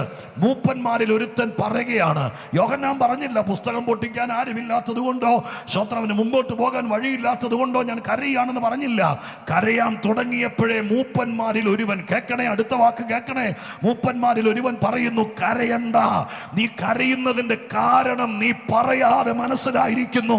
ഇന്ന് രാത്രി ആരോടോ ഞാൻ പറയാം, യഥാർത്ഥ ദൈവമുള്ള സ്ഥലത്ത് വന്നാൽ നീ നിന്റെ ഭാരം പറയാതെ, ഈ ഇരിക്കുന്ന കർത്തൃദാസന്മാരൊക്കെ എത്രയോ പേർക്ക് അനുഭവമുണ്ട്, ഇരിക്കുന്ന ജനത്തിന്റെ ഭാരം ഇങ്ങോട്ട് പറയാതെ അത് വെളിപ്പെടുന്ന ഒരു സ്ഥലമുണ്ട്. സ്തോത്രം ഹല്ലേലൂയ. മഹാദൈവത്തിന്റെ തിരുസാന്നിധ്യം എഴുന്നള്ളി വരുന്ന സ്ഥലത്ത് മനുഷ്യന്റെ ദുഃഖം അറിയുന്ന സ്ഥലമാണ്, വേദന അറിയുന്ന സ്ഥലമാണ്, അതിന് പരിഹാരം വരുന്ന സ്ഥലമാണ്. യേശുവിന്റെ നാമത്തിൽ ഇന്ന് രാത്രി ഞാൻ പറയാം, നിന്റെ വേദന നിന്റെ വീട്ടിലുള്ളവർക്കറിയില്ല, നിന്റെ ചാർച്ചക്കാർക്കറിയില്ല, നിന്റെ പഞ്ചായത്തിൽ ആർക്കും അറിയില്ല. പക്ഷെ ഇവിടെ കൂടി വന്നിരിക്കുന്ന ജനത്തിന് നടുവിൽ ഇരിക്കുമ്പോൾ ഞാനൊരു കാര്യം പറയാം, സ്വർഗസ്ഥനായ ദൈവം, പ്രാർത്ഥന കേൾക്കുന്ന ദൈവം, മനസ്സറിഞ്ഞ് പ്രവർത്തിക്കുന്നവനാണ്. നീ കരഞ്ഞോണ്ട് നടക്കുന്ന വിഷയം എന്താണോ അത് അറിയുന്ന ദൈവം ഇന്ന് രാത്രികാലം നമ്മുടെ മധ്യത്തിലുണ്ട്. ഹല്ലേലൂയ, സ്തോത്രം. യോഹന്നാൻ പറഞ്ഞു, സ്തോത്രം, നീ കരയുന്നതിന്റെ കാരണം ഇന്നതാണ്. എന്നിട്ട് അടുത്തത് ഞാൻ പറയുന്നത് കേൾക്കുക. അവിടെ എഴുതിയിരിക്കുന്നത് ഇങ്ങനെയാണ്, നിനക്ക് പരിഹാരം ഉണ്ടാകുമെന്നോ, നമുക്ക് പരിഹാരം ഉണ്ടാക്കാമെന്നോ, സ്തോത്രം, എന്തെങ്കിലും ഒരു പരിഹാരം ഉണ്ടോ? മനുഷ്യൻ അങ്ങനെയൊക്കെ പറയുന്നത്. എൻ്റെ സിസ്റ്ററെ, എൻ്റെ ബ്രദറെ, സാരമില്ല, ഞങ്ങളൊക്കെ ഈ കഷ്ടത്തിൽ കൂടെ കടന്നു പോയവരാണ്, ഇതിനൊക്കെ ഒരു ശാശ്വത പരിഹാരം ഉണ്ടാകുമെന്ന് മാനുഷികമായിരിക്കുന്ന വാക്കാണ്. പക്ഷേ നിങ്ങൾ ഈ വാക്ക് ശ്രദ്ധിച്ചോ? ഇവിടെ പറഞ്ഞ എന്താണെന്നറിയാമോ? ഈ മൂപ്പൻ യോഹന്നാനോട് കരയണ്ട, ഞങ്ങളൊക്കെ ഈ കഷ്ടത്തിൽ കൂടെ വന്നതാ, കുറെ കഴിയുമ്പോൾ തന്നെ മാറിക്കോളും എന്നല്ല പറഞ്ഞത്. പിന്നെ എന്താണ് ആ വാക്യത്തിനകത്ത് സൂക്ഷിച്ചു നോക്കിയാൽ കാണാൻ കഴിയുന്നത്? മൂപ്പന്മാരിൽ ഒരുവൻ, സ്വർഗത്തിൽ ഇരിക്കുന്ന സ്വർഗീയ സദസ്സിലെ മാന്യരായിരിക്കുന്നവരിൽ ഒരുവൻ ഭൂമിയിൽ നിന്ന് ചെന്ന് കരയുന്ന യോഹന്നാനോട് പറയുകയാണ്, സ്തോത്രം, അവിടെ നിൽക്കുന്ന ഒരു കുഞ്ഞാട് എന്ന് പറഞ്ഞാൽ യേശുക്രിസ്തു. അവിടെ എഴുതിയിരിക്കുന്ന വാക്ക്, സ്തോത്രം, യഹൂദാ ഗോത്രത്തിന്റെ സിംഹവും ദാവീദിന്റെ വേരുമായവൻ. അവനാരാണ്? സ്തോത്രം, കർത്താവായ യേശുവാണ്. ആ യേശുവിനെ ചൂണ്ടിക്കാണിച്ചിട്ട് പറയുക, സ്തോത്രം, മരണത്തെ ജയിച്ചവൻ, പിശാചിനെ ജയിച്ചവൻ, സ്തോത്രം, പാപത്തെ ജയിച്ചവൻ, നരകുലം അനുഭവിക്കുന്ന സകല വ്യതകളെയും ജയിച്ചിട്ട് മരണത്തെ ജയിച്ച് കയറി വന്നിരിക്കുന്ന ദൈവത്തിന്റെ പുത്രനായ, ദാവീദിന്റെ വേരായ, യഹൂദാഗോത്രത്തിന്റെ സിംഹമായ, മനുഷ്യവർഗത്തിന് വേണ്ടി പാപ പരിഹാര യാഗമായി തീർന്ന ദൈവത്തിന്റെ കുഞ്ഞാട്. നിങ്ങൾ കാണുന്നുണ്ടോ? ദൈവത്തിന്റെ കുഞ്ഞാടിനെ കണ്ടോ എന്ന് പറഞ്ഞ് ചൂണ്ടിക്കാണിച്ചോണ്ടാ പറയുന്നത്, ആ നിൽക്കുന്ന ദൈവത്തിന്റെ കുഞ്ഞാട്, നീ കരയുന്ന വിഷയത്തിന് പരിഹാരം വരുത്താൻ അവൻ ജയം പ്രാപിച്ചിരിക്കുന്നു. ഇന്ന് രാത്രികാലം, ഇന്നും നാളെ മറ്റന്നാളും ഒക്കെയായി ഞങ്ങൾ ആരൊക്കെ മാറി മാറി പ്രസംഗിച്ചാലും ഞങ്ങൾക്ക് എല്ലാവർക്കും ഒന്നേ പറയാനുള്ളൂ, സ്തോത്രം, മനുഷ്യൻ അനുഭവിക്കുന്ന വിഷയങ്ങൾക്ക്, അവന്റെ കണ്ണുനീരിന്റെ പുറകിലെ ഭാരങ്ങൾക്ക് അതിന് ജയം പ്രാപിച്ച ഒരുവനുണ്ട്. അത് മറ്റാരുമല്ല, കാൽവരി ക്രൂശിൽ പിശാചിന്റെ തലയെ തകർത്തവൻ, മരണത്തെ ജയിച്ചവൻ, കർത്താവായ യേശുക്രിസ്തു. യേശുക്രിസ്തുവിനെ ചൂണ്ടിക്കാണിച്ചോണ്ട പറഞ്ഞത്, അവൻ ജയം പ്രാപിച്ചത് കൊണ്ട് നീ കരയണ്ട. ഹല്ലേലൂയ. എത്ര ദൈവമക്കൾ ഇന്ന് രാത്രികാലം ഞാൻ എൻ്റെ പ്രസംഗത്തിന്റെ വിശദമായ ഭാഗത്തേക്ക് വരാൻ ആഗ്രഹിക്കുകയാണ്. സ്തോത്രം, ഹല്ലേലൂയ. അതിനേക്കാൾ മുമ്പ് വിശ്വസിക്കും, കർത്താവിനെ ചൂണ്ടിക്കാണിക്കാൻ കൊള്ളാം. അതുകൊണ്ടാണ് കഴിഞ്ഞ 2000 വർഷമായി വീട് വീടാന്തരം, സ്തോത്രം, ഹല്ലേലൂയ, ഓരോ കവലകളിലും ഇതുപോലത്തെ മനോഹരമായിരിക്കുന്ന ക്രമീകരണങ്ങളോ, ഇത്രയും നല്ല ഉച്ചഭാഷണിയോ, ഇത്രയും നല്ല സ്റ്റേഡിയമോ, ഇത്രയും നല്ല ബൾബോ ലൈറ്റോ ഒന്നുമില്ലെങ്കിലും നാൽക്കവറയിൽ 4 പേര് കൂടുന്നിടത്ത് ഒരു തകരപ്പാട്ട വളച്ച് അതുകൊണ്ടാണെങ്കിലും 4 പേരോട് പറയാൻ, യേശു ക്രിസ്തു മനുഷ്യന്റെ വിഷയത്തിന് പരിഹാരകനാണെന്ന് പറയുക മാത്രമല്ല, വിശ്വസിച്ചവരൊക്കെ അത് അനുഭവിച്ചിട്ടുണ്ട്. അതുകൊണ്ട് ഇന്ന് രാത്രികാലം എന്താണ് ബ്ലസ് കണ്ടലയിൽ ഉയർത്തി കാണിക്കുന്നത് എന്ന് ചോദിച്ചാൽ, സുവിശേഷ യോഗത്തിൽ എന്താണ് ഉയർത്തി കാണിക്കുന്നത് ചോദിച്ചാൽ, ഞങ്ങൾക്കിവിടെ ഒരു കെട്ടിടമുണ്ടെന്നല്ല, ഞങ്ങൾക്കിവിടെ ഒരു സ്ഥാപനമുണ്ടെന്നല്ല, ഞങ്ങളുടെ കൂടെ 100 പേരുണ്ടെന്നല്ല. ആ മൂപ്പന്മാരിൽ ഒരുവൻ കാണിച്ചതുപോലെ നിങ്ങളെ ചൂണ്ടിക്കാണിക്കാനുള്ളത് ഒരുവൻ ജയം പ്രാപിച്ചിരിക്കുന്നു. എത്ര ദൈവമക്കൾ ഇന്ന് രാത്രികാലം മഹാദൈവത്തെ ചൂണ്ടിക്കാണിക്കുന്ന ഒരു യോഗമായി 2025 യോഗം മാറിക്കൊണ്ടിരിക്കുക. മനുഷ്യർ ചിലർ അനുഭവിക്കുന്ന വിഷയങ്ങൾക്ക് കോടതിയിൽ പരിഹാരമില്ല, ആശുപത്രിയിൽ പരിഹാരമില്ല, സ്തോത്രം ഹല്ലേലൂയ, ജ്ഞാനികളുടെ കയ്യിൽ പരിഹാരമില്ല, ബുദ്ധിമുട്ട് അനുഭവിക്കുന്നവരുടെ കയ്യിൽ അവരുടെ മുമ്പിൽ പരിഹാരമില്ല. എന്നാൽ പരിഹാരം തരുന്ന ഒരുവനുണ്ട്. അവനെ ചൂണ്ടിക്കാണിക്കാൻ ഒരുക്കിയ വേദിയാണ് ഇന്ന് രാത്രികാലം ഞാൻ നിൽക്കുന്ന ഈ പുൽപിറ്റ് എന്നാണ് ഞാൻ ഉറച്ചു വിശ്വസിക്കുന്നത്. അതുകൊണ്ട് ഇന്ന് രാത്രികാലം എന്നെ കേൾക്കുന്ന പ്രിയപ്പെട്ടവരെ, യേശുക്രിസ്തുവിനെ ചൂണ്ടിക്കാണിക്കുന്നത് സ്തോത്രം ഒരഭിമാനമാണ്. ക്രിസ്തുവിനെ ചൂണ്ടിക്കാണിച്ചിട്ട് പറയുകയാണ്, നീ പേടിക്കണ്ട, നീ കരയുന്ന വിഷയത്തിന് ആ നിൽക്കുന്നവൻ ജയം പ്രാപിച്ചിരിക്കുന്നു. ഇന്ന് രാത്രി നിങ്ങളുടെ വിഷയം എത്ര വലുതാകട്ടെ ചെറുതാകട്ടെ, ഇവിടെ തടിച്ചുകൂടി ഇരിക്കുന്ന ആളുകൾക്ക് ആളൊന്നിക്ക് 100 വിഷയം വീതം ഉണ്ടെങ്കിലും സ്തോത്രം ഈ സകല വിഷയങ്ങൾക്കും പരിഹാരം വരുത്തുവാൻ കർത്താവായ യേശു ക്രിസ്തു വിശ്വസ്തനായ ദൈവമാണ്. സ്തോത്രം. യേശു സ്തോത്രം മനുഷ്യൻ്റെ കരച്ചിലിനും കണ്ണുനീരിനും അവൻ അനുഭവിക്കുന്ന വിഷയങ്ങൾക്കും പരിഹാരകനാണ് എന്നതാണ് ഈ പരിചയപ്പെടുത്തലിൻ്റെ പുറകിലെ ഏറ്റവും വലിയ ഉദ്ദേശം. അത്രയും പറഞ്ഞുകൊണ്ട് ഈ വാക്യത്തിലേക്ക് കടക്കേണ്ടത് പ്രഭാഷകൻ എന്ന നിലയ്ക്ക് എൻ്റെ ആവശ്യമായിരിക്കുക. ആ വാക്യത്തിലേക്ക് കടക്കാൻ വേണ്ടി ആഗ്രഹിക്കുക. സ്തോത്രം കേൾക്കണേ. സ്തോത്രം. യോഹന്നാനാണ് ഈ വെളിപ്പാട് പുസ്തകം എഴുതിയത്. കർത്താവിൻ്റെ ശിഷ്യന്മാരിൽ 12 പേരിൽ സ്തോത്രം ഏറ്റവും പ്രായം ചെന്നവൻ, വയോധികനായിരുന്നവൻ. വയസ്സ് ചെന്ന് സ്തോത്രം ഏകദേശം 92 പരം വയസ്സ് പ്രായമുള്ളപ്പോഴാണ് അദ്ദേഹത്തിന് സ്തോത്രം ഇത്രയും കഠോരമായിരിക്കുന്ന ഒരു ശിക്ഷാ നടപടികൾ റോമൻ ഗവൺമെൻറ്, അന്നത്തെ വലിയ സാമ്രാജ്യമായിരുന്ന റോമ ഗവൺമെൻറ് യോഹന്നാൻ സുവിശേഷകനാണെന്നുള്ള കാരണം കൊണ്ടും സുവിശേഷം പ്രചരിപ്പിക്കുന്നു എന്നുള്ള കുറ്റം യഹൂദ മതം സ്തോത്രം യോഹന്നാന് നേരെ, കർത്താവിൻ്റെ മക്കളായി അല്ലെങ്കിൽ കർത്താവിൻ്റെ ദാസന്മാരായിരിക്കുന്ന സകലർക്കും നേരെ അങ്ങനെ ഒരു ആരോപണം യഹൂദ മതം റോമൻ സർക്കാരിൻ്റെ മുമ്പിൽ അവതരിപ്പിക്കുകയും അങ്ങനെയുള്ളവരെ ചൂണ്ടിക്കാണിക്കുകയും പിടിച്ചു കൊടുക്കുകയൊക്കെ ചെയ്യുന്ന രീതി അന്നത്തെ കാലത്തുണ്ടായിരുന്നു. അങ്ങനെ യോഹന്നാനെ സ്തോത്രം റോമൻ സർക്കാരിൻ്റെ മുമ്പിൽ ഒരു കുറ്റവാളിയായി കൊണ്ടുവരികയാണ്. കുറ്റവാളിയായി കൊണ്ടുവരുന്ന സമയത്ത് നന്നാ വയസ്സി എന്ന മനുഷ്യൻ, ആ മനുഷ്യനെ കൊണ്ടുവന്നിട്ട് റോമൻ സർക്കാരിൻ്റെ പ്രത്യേകത യഹൂദ മതത്തെ പ്രസാദിപ്പിച്ച് നിർത്തുക എന്നത് റോമൻ സർക്കാരിൻ്റെ നിലനിൽപ്പിൻ്റെ വിഷയമായിരുന്നു. സ്തോത്രം. മതപരമായിരിക്കുന്ന പശ്ചാത്തലത്തിൽ അങ്ങനെയൊക്കെ ഉള്ളപ്പോൾ സർക്കാരിന് നിലനിൽക്കണമെങ്കിൽ ഇതൊക്കെ അനിവാര്യമായി വന്നേക്കാം. അതുകൊണ്ട് റോമൻ സർക്കാർ സ്തോത്രം നിലനിൽക്കണമെങ്കിൽ യഹൂദ മതത്തിൻ്റെ പിന്തുണ ആവശ്യമായിരിക്കാൻ യഹൂദ മതത്തെ പ്രസാദിപ്പിക്കാൻ വേണ്ടി റോമ ഗവൺമെൻറ് എന്ത് ചെയ്യാമോ അതൊക്കെ ചെയ്യും. അതിൽ അന്നത്തെ കാലത്ത് ഏറ്റവും നല്ല മാർഗം സുവിശേഷം പ്രചരിപ്പിക്കുന്ന അഥവാ യേശുക്രിസ്തുവിൻ്റെ മാർഗക്കാരായിരിക്കുന്നവരെ ഏതെങ്കിലും വിധത്തിലൊക്കെ വേദനിപ്പിക്കുന്നത് യഹൂദ മതത്തിന് ഇഷ്ടമുള്ള കാര്യമാണ്. അതുകൊണ്ടാണ് അപ്പോസ്തല പ്രവൃത്തി 12-ാം അധ്യായത്തിനകത്ത് ഹെരോദാവ് എന്ന് പറയുന്ന രാജാവ് ഒരു നാട്ടുരാജാവാണ്. അങ്ങേരും സ്തോത്രം യഹൂദ മതത്തിൻ്റെ ഒരു കയ്യാളായിരിക്കുമ്പോൾ തന്നെ റോമൻ സർക്കാരിൻ്റെ കീഴെ ഭരിക്കുന്ന ആളാണ് അദ്ദേഹം. സ്തോത്രം അപ്പോസ്തലന്മാരിൽ ഒരുവനായിരിക്കുന്ന യാക്കോബിനെ പിടിച്ച് വാളുകൊണ്ട് കൊന്നു. അതിനർത്ഥം കഴുത്ത് വെട്ടിക്കളഞ്ഞു.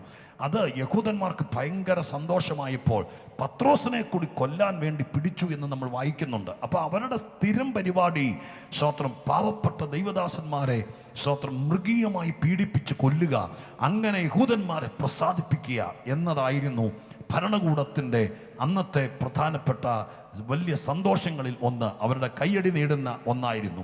അതുകൊണ്ട് തന്നെ യോഹന്നാനെ സ്തോത്രം റോമൻ സർക്കാർ പിടിച്ച് ഇല്ലാതാക്കാൻ വേണ്ടി കൊണ്ടുവന്നു. ഓരോ കുറ്റവാളിയെ പിടിക്കുമ്പോഴും വിചിത്രമായ, നമ്മുടെ രാജ്യത്തൊക്കെ ഒരു കുറ്റവാളിയെ സ്തോത്രം മരണശിക്ഷയ്ക്ക് വിധേയപ്പെടുത്തുകയാണെങ്കിൽ ഭരണഘടന എഴുതി വെച്ചിരിക്കുന്ന വ്യവസ്ഥയുണ്ട്. ഒന്നുകിൽ തൂക്കിലിടുക, സ്തോത്രം. അതല്ലെങ്കിൽ ആ വിധത്തിൽ ഏതെങ്കിലും വിധത്തിലൊക്കെ നമ്മുടെ രാജ്യത്ത് പ്രമാദമായും സ്തോത്ര കൊലക്കുറ്റം കൊടുക്കുന്ന അല്ലെങ്കിൽ ഒരു വധശിക്ഷ കൊടുക്കുന്ന നടപടികൾ ചുരുക്കമാണ്. അങ്ങനെയാണെങ്കിൽ പോലും തൂക്കിക്കൊല്ലുക എന്നുള്ള വിധിയൊക്കെയാണ് സാധാരണ ചെയ്യുന്നത്. മണ്ണെണ്ണ ഒഴിച്ച് കത്തിക്കുക എന്നോ അല്ലെങ്കിൽ സ്തോത്രം മറ്റേതെങ്കിലും രീതിയിൽ കൊന്നുകളയുക എന്നുള്ളത് നമ്മുടെ ഗവൺമെൻറ്റിൻ്റെ ഭരണഘടനയ്ക്കകത്ത് അത്രയും ഇല്ലെന്നാണ് എൻ്റെ വിചാരം. എന്നാൽ റോമൻ സർക്കാർ ഓരോ കുറ്റവാളിയെ അഥവാ ഓരോ സ്തോത്രം ക്രിസ്ത്യാനിയെ പിടിച്ച് വധിക്കുമ്പോൾ ആ സമയത്തെല്ലാം ഇന്നലകളേക്കാൾ കഠോരവും ഭയാനകവും കണ്ടു നിൽക്കുന്നവർക്ക് സ്തോത്രം ഏറ്റവും ഭയാനകവുമാകത്തക്ക രീതിയിൽ വളരെ വ്യത്യസ്തമായി ശിക്ഷാ നടപടികൾ കൊടുക്കാൻ റോമൻ ഗവൺമെൻറ് ഏറ്റവും ശ്രദ്ധിക്കുമായിരുന്നു. അങ്ങനെ യോഹന്നാനെ പിടിച്ചപ്പോൾ, അതുകൊണ്ട് സ്തോത്രം ക്രിസ്ത്യാനികളായിരിക്കുന്ന പല ആളുകളെയും അന്ന് കൊന്നുകൊണ്ടിരുന്നത് മെഴുകുശീലകൾ ചുറ്റും. മെഴുകുശീലകൾ ഒരു മനുഷ്യൻ്റെ കാൽപാദം മുതൽ തലവരെ ചുറ്റിയിട്ട് അതിൻ്റെ ഒരു വിളക്കിൻ്റെ തിരി പോലെ അങ്ങേ അറ്റം സ്തോത്രം മെഴുകു ചുറ്റിയ ശീലയുടെ അങ്ങേ അറ്റം ഉയർത്തി നിൽക്കും. എന്നിട്ട് അതിൻ്റെ മുകളിൽ തീ കൊളുത്തും. എന്നിട്ടൊരു ഒരു ഇരുമ്പ് തൂണിലേക്കോ കോൺക്രീറ്റ് തൂണിലേക്കോ ആ മനുഷ്യനെ പിടിച്ച് ബലമായിട്ട് ഇരുമ്പ് റോപ്പ് കൊണ്ട് കെട്ടിയിടും. അങ്ങനെ കെട്ടിയിടുമ്പോൾ തല മുതൽ പതുക്കെ കത്തി കത്തി വിളക്ക് കത്തുന്നത് പോലെ ഇഞ്ചിഞ്ചായി കത്തി കത്തിയാണ് ഒരു മനുഷ്യൻ ചിലപ്പോൾ 4-5 ദിവസം ഇരിക്കും സ്തോത്രം അങ്ങനെ നീറി മരിക്കുന്നു. അതൊരു വലിയ സന്തോഷമായിരുന്നു സ്തോത്രം സാഡിസ്റ്റായ ക്രൂരന്മാരായിരിക്കുന്ന കൊലയാളികൾക്ക് കണ്ടു നിൽക്കാൻ വേണ്ടിയിട്ട്. മാത്രമല്ല തടി ഇറക്കുന്ന പണ്ടത്തെ വാള് കണ്ടിട്ടുണ്ടോ? താഴേക്കും മുകളിലേക്കും പിടിച്ചിറക്കുന്നത്. ഒരു മനുഷ്യനെ ഇതുപോലത്തെ ഒരു പ്രതലത്തിൽ കടത്തിയതിന് ശേഷം സ്തോത്രം കാലങ്ങ് നീട്ടി വെച്ചിട്ട് ആ കാലുകൾക്കിടയിലൂടെ വാളുകൊണ്ട് ഈർച്ച വാളുകൊണ്ട് അറുത്തറുത്ത് സ്തോത്രം 2 കഷ്ണമായിട്ട് മാറ്റും. ഇതൊക്കെയായിരുന്നു സ്തോത്രം. ആകാശത്തേക്ക് വലിയ കവുങ്ങ് പോലത്തെ ഒറ്റത്തടിയായി വളരുന്ന സ്തോത്രം വലിയ തലപ്പം പൊക്കമുള്ള വൃക്ഷങ്ങൾ തലപ്പം തമ്മിൽ കൂട്ടിക്കെട്ടിട്ട് തലകീഴായി ഒരു കാല് ഒരു വൃക്ഷത്തിലും മറ്റേ കാലും മറ്റേ വൃക്ഷത്തിലും കെട്ടിയതിന് ശേഷം സ്തോത്രം അങ്ങനെ കെട്ടി തൂക്കിയിട്ടതിന് ശേഷം 2 അറ്റങ്ങൾ കൂട്ടിച്ചേർന്ന് നിൽക്കുന്ന വൃക്ഷത്തിൻ്റെ ആ കെട്ടഴിച്ചു വിടുമ്പോൾ വളരെ ശക്തിയോടെ 2 സൈഡിലേക്ക് ആ മരങ്ങൾ വലിഞ്ഞു പോകുമ്പോൾ ഒരു മനുഷ്യൻ 2ആയിട്ട് കീറിപ്പോകും. സ്തോത്രം. നിങ്ങളിത് പറയുമ്പോൾ തന്നെ ഓർത്തു നോക്കി, കഥയല്ല, രക്തസാക്ഷികളുടെ ചരിത്രം നോക്കിയാൽ ക്രൈസ്തവ സഭ 1-ാം നൂറ്റാണ്ട് മുതൽ ഇതുപോലെ അനേകർക്ക് വിനോദത്തിനും ആനന്ദത്തിനുമായി തീരാൻ വേണ്ടി ഒത്തിരി ആളുകളെ ഇല്ലാതാക്കി നിഷ്കാസനം ചെയ്തു ഈ ലോകം. എന്നിട്ടും ഇന്ന് രാത്രി ദൈവമക്കൾ കേൾക്കണം, എന്നിട്ടും 2000 കൊല്ലമായി എണ്ണത്തിൽ കുറയാതെ അടച്ചുപൂട്ടി പോകാതെ ഭയലേശമെന്നെ ഇന്നും യേശുവിനെ വിശ്വസിക്കാൻ, ഇന്നും കർത്താവിനെ ആരാധിക്കാൻ, പരസ്യമായി യേശു ദൈവമാണെന്ന് പറയാൻ, യേശുവിന്റെ നാമത്തെ ഉയർത്താൻ എണ്ണത്തിൽ കുറയാതെ ലോകവ്യാപകമായി സ്തോത്രം ഇത്രയും ആളുകൾ ദൈവത്തിങ്കിലേക്ക് വരുന്നൊരു മാർഗം വേറെ ഇല്ല. അതുപോലെ പൈശാചിക ശക്തികൾ ഒന്നിച്ചു നോക്കിയിട്ടും അടഞ്ഞു പോകാത്തൊരു മാർഗമാണ് നാം സേവിക്കുന്ന ദൈവത്തിന്റെ മാർഗം, യേശുവിന്റെ മാർഗമെന്ന് ഞാനിവിടെ ഉറക്കെ പറയുമ്പോൾ എത്ര ദൈവമക്കൾക്ക് പരസ്യമായി അഭിമാനത്തോടെ സ്തോത്രം പറയാൻ പറ്റും? Hallelujah, praise the Lord. സ്തോത്രം. അങ്ങനെ വ്യത്യസ്തമായ രീതിയിൽ ഇല്ലാതാക്കാൻ വേണ്ടി സ്തോത്രം യോഹന്നാനെ അന്ന് വിധിച്ച വിധി ഇതാണ്. വേദപുസ്തകത്തിനകത്തില്ലെങ്കിലും ചരിത്രകാരന്മാർ എഴുതിയിരിക്കുന്നത് ഇങ്ങനെയാണ്. യോഹന്നാനെ അന്ന് വിധിച്ചത് തിളച്ച എണ്ണക്കകത്തിട്ട് കൊല്ലുക. സ്തോത്രം. വിചിത്രമായൊരു വിധിയല്ലേ? നിങ്ങൾ ഓർത്തു നോക്കിയേ. സ്തോത്രം. അന്ന് തിരുവായിക്കെതിർവായില്ല എന്ന് പറയുന്നത് പോലെ ചക്രവർത്തി എന്ത് പറയുന്നു അതാണ് വിധി. പുസ്തകത്തിലില്ല. സ്തോത്രം. റോമൻ പീനൽ കോഡുകളൊക്കെ ഉണ്ട്, പക്ഷേ അദ്ദേഹം എന്ത് പറയുന്നു അതാണ് വിധി. അന്ന് വിധിച്ച ചക്രവർത്തി യോഹന്നാനെ നോക്കി ഇങ്ങനെയാണ് പറഞ്ഞത്, തിളച്ച എണ്ണക്കകത്തിട്ട് ഇവനെ കൊന്നുകളയണം. സ്തോത്രം. അങ്ങനെ ഒരു വിധി വന്ന മാത്രയിൽ തന്നെ പ്രതിയെ പിടിച്ചു. സ്തോത്രം. ആരാച്ചാരന്മാർ വന്നു, വലിയ ബിരിയാണി ചെമ്പ് പോലെ, നിങ്ങളുടെ മനസ്സിലൊന്ന് കാണാമോ, ഇത്രയും വലിയ സ്റ്റേഡിയത്തിന് നടുവിൽ കൊണ്ടുവന്ന് ഒരു വലിയ ഉയരമുള്ള പീഠത്തിനകത്ത് വലിയ സദ്യക്ക് വരുന്ന ബിരിയാണി ചെമ്പ് പോലത്തെ ചെമ്പിനകത്ത് സ്തോത്രം എണ്ണ കൊണ്ട് നിറച്ചതിന് ശേഷം അടിയിൽ തീ കൊളുത്തി. യോഹന്നാൻ എന്ന അപ്പോസ്തലൻ വയസ്സനായിരിക്കുന്ന മനുഷ്യനെ പിടിച്ച് ആ എണ്ണക്കകത്തിട്ടു. എണ്ണക്കകത്തിട്ടതിന് ശേഷം ഒരു വലിയ അടപ്പ് കൊണ്ട് അത് അടച്ചു. അടിയിൽ തീ കൊളുത്തി. കുറച്ചു നേരം കഴിയുമ്പോൾ നിങ്ങൾക്കറിയാം, കടുക് വറക്കാൻ വേണ്ടി എണ്ണ സ്തോത്ര ചീനച്ചട്ടിക്കകത്തിട്ട് തിളപ്പിക്കുന്ന അമ്മമാരല്ലേ നിങ്ങളിൽ പലരും. അങ്ങനെ സ്തോത്ര ഹല്ലേലൂയ എണ്ണ തിളയ്ക്കാൻ തുടങ്ങി. കടുക് പൊട്ടുന്നത് പോലെ തലയോട്ടി പൊട്ടിത്തെറിക്കും, മാംസം പൊള്ളിപ്പൊളിയും എന്ന് വിചാരിച്ച് റോമൻ സർക്കാർ യോഹന്നാനെ എണ്ണക്കകത്തിട്ടു.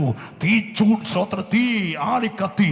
ആ പാത്രത്തിന്റെ അടപ്പിന്റെ സൈഡിലൂടെ എണ്ണ തിളച്ച് കളകളാന്നുള്ള ശബ്ദത്തോടുകൂടെ ആവി പറക്കാൻ തുടങ്ങിയപ്പോൾ കഠോരനായിരിക്കുന്ന ചക്രവർത്തി അതിന് സാക്ഷിയാണ്.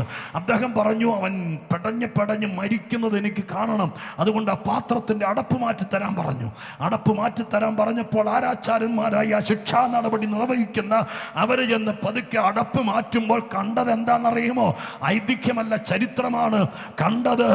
യോഹന്നാൻ എന്ന വയസ്സൻ തിളയ്ക്കുന്ന എണ്ണയ്ക്കകത്ത്, ആ സ്വത്ര എഴുത്തുകാരൻ എഴുതിയിരിക്കുന്നത് ഇങ്ങനെയാണ്: ഒരമ്മയുടെ ഉദരത്തിനകത്ത് ഗർഭസ്ഥ ശിശു എങ്ങനാണോ കിടക്കുന്നത് അതുപോലെ തിളയ്ക്കുന്ന എണ്ണയ്ക്കകത്ത് നിന്നുകൊണ്ട് സ്വർഗസ്ഥനായ ദൈവത്തെ മഹത്വപ്പെടുത്തി പ്രാർത്ഥിക്കുന്ന കാഴ്ചയാണ് ശ്രോത്ര ചക്രവർത്തിയും കൂട്ടരും കണ്ടതെന്ന് വേദപുസ്തകത്തിലൊരു വാക്യമല്ലെങ്കിലും ഞാനത് വിശ്വസിക്കുന്നു. കാരണം എൻ്റെ ദൈവത്തിന് അതിനേക്കാൾ വലുത് ചെയ്യാൻ കഴിയുമെന്ന് ഞാൻ വിശ്വസിക്കുന്നവനാണ്. ഇന്ന് രാത്രി അങ്ങനെയാണെങ്കിൽ ഇവിടെ ഇരിക്കുന്ന ദൈവമക്കളോടും ദൈവജനത്തോടും പറയാം, ഈ മാർഗത്തിൽ വന്നതുകൊണ്ട്, യേശുവിനെ സേവിച്ചതുകൊണ്ട്, കർത്താവിനെ ആരാധിച്ചതുകൊണ്ട്, ദൈവത്തെ വിശ്വസിച്ചതുകൊണ്ട്, യേശുവിനെ രക്ഷകനായി സ്വീകരിച്ചതുകൊണ്ട്, എത്ര വലിയ തീ നിനക്കെതിരെ കൂട്ടിയാലും ആഴി വർദ്ധിപ്പിച്ചാലും തിളയ്ക്കുന്ന സാഹചര്യം നിനക്കെതിരെ ഉണ്ടാക്കിയാലും, ഒന്നോടെ ശ്രദ്ധിച്ചേക്കണം കേട്ടോ, തിളച്ചു മറയുന്ന ഒരു സാഹചര്യം നിനക്കെതിരെ അന്ധകാര ശക്തിയെ കൂട്ടുപിടിച്ച് ആഭിചാരം കൊണ്ടോ ക്ഷുദ്രം കൊണ്ടോ ഏത് വിധത്തിൽ എണ്ണ തിളപ്പിക്കുന്ന കാര്യമല്ല, നിന്റെ വീട് തിളച്ചു മറഞ്ഞ് അസ്വസ്ഥത ഉളവാക്കുന്ന രീതിയിൽ നിന്റെ ജീവിതത്തെ, നിന്റെ കുഞ്ഞിനെ വിവാഹം ചെയ്ത് അയച്ച ഭവനത്തെ അവിടെ നിർത്താതെ വണ്ണം തിളപ്പിക്കാൻ നോക്കിയാലും, യേശുവിനെ രക്ഷകനായി സ്വീകരിച്ച കർത്താവുമായിട്ട് അഭേദ്യ ബന്ധമുള്ളവരാണെങ്കിൽ ആ തിളയ്ക്കുന്ന എണ്ണയ്ക്കകത്തു ഒരു പുതിയ അന്തരീക്ഷം ഉണ്ടാക്കി തരാൻ നമ്മുടെ ദൈവം വിശ്വസ്തനാണെങ്കിൽ, ഇന്ന് രാത്രി എത്ര ദൈവമക്കൾ നന്ദിയോടെ പറയും, നാഥാ, എത്ര തിളയ്ക്കുന്ന വിഷയം എന്റെ നേരെ വന്നാലും ഞാൻ കർത്താവിനെ വിട്ടു പോകില്ല, ഞാൻ തള്ളി പറയില്ല. കാരണം അതിനകത്ത് അന്തരീക്ഷം മാറ്റിത്തരാൻ കഴിവുള്ളവനാണ് കർത്താവ്. ഇന്ന് രാത്രി ഞാനിത് പറയുമ്പോൾ കരുതിക്കൂട്ടി കൊണ്ടുവന്ന ചില ഡയലോഗുകളായി കരുതരുത്. സ്വർഗം എന്നോട് പറയുന്നു, നിന്റെ വീട്ടിനകത്ത് ആരൊക്കെ എത്ര തിളച്ചു മറിയുന്ന പ്രശ്നമുണ്ടാക്കിയാലും നിനക്കത് ഏശാതെ വണ്ണോ, നിന്നെ അത് പൊള്ളിക്കാതെ വണ്ണോ, നിന്റെ ശുശ്രൂഷക്കെതിരെ, നിന്റെ കൂട്ടായ്മക്കെതിരെ ആരൊക്കെ തീ കൂട്ടിയാലും അതിന്റെ നടുവിൽ നീ വെന്തുപോകാതെ, പണ്ട് മോശയുടെ കാലത്ത് മുൾപ്പടർപ്പ് വെന്തുപോകാതിരുന്നത് പോലെ എത്ര വലിയ തീ കത്തിയാലും, എത്ര തിളയ്ക്കുന്ന എവിടേക്കോ ദൈവത്തിന്റെ വചനം അയക്കുന്നുണ്ട് ദൈവം. ഇതിനിടയിൽ വീര്യം പ്രവർത്തിക്കുന്നവൻ ഇറങ്ങി നടക്കുന്നുണ്ട്. സ്വർഗം പറയുന്നു, ഈ യോഗത്തിന്റെ പ്രഥമ രാത്രിയിലെ പ്രഥമ ദൂത് നിന്റെ ജീവിതത്തിന്റെ അന്തരീക്ഷം മാറ്റാൻ പോകുകയാ.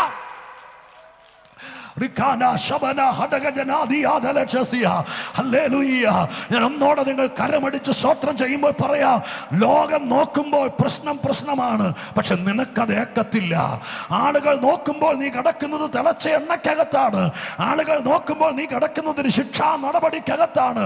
പക്ഷെ എൻ്റെ ദൈവം നിന്നെ അതിനകത്ത്, സ്തോത്രം ഹല്ലേലൂയ, അതൊന്നും നിന്നെ ഏശാതെ, നിന്റെ തലയിൽ കൊള്ളാതെ, നിന്റെ തലമുറയിൽ ഏക്കാതെ, നിന്റെ ശുശ്രൂഷയിൽ ഫലിക്കാതെ, സ്വർഗസ്ഥനായ ദൈവം പണ്ട് പൗലോസിനോട് പറഞ്ഞതുപോലെ അവന്റെ കൃപ നിനക്ക് തന്ന് എത്ര പേര് കേൾക്കുന്നുണ്ട്? ഈ പ്രഥമ രാത്രിയിൽ വിശ്വസിച്ചേറ്റെടുത്താൽ, ഈ ആരാധനയിൽ, ഈ സ്തോത്രത്തിൽ, ഈ വചനത്തിൽ നിന്റെ അന്തരീക്ഷം മാറുകയാണ്.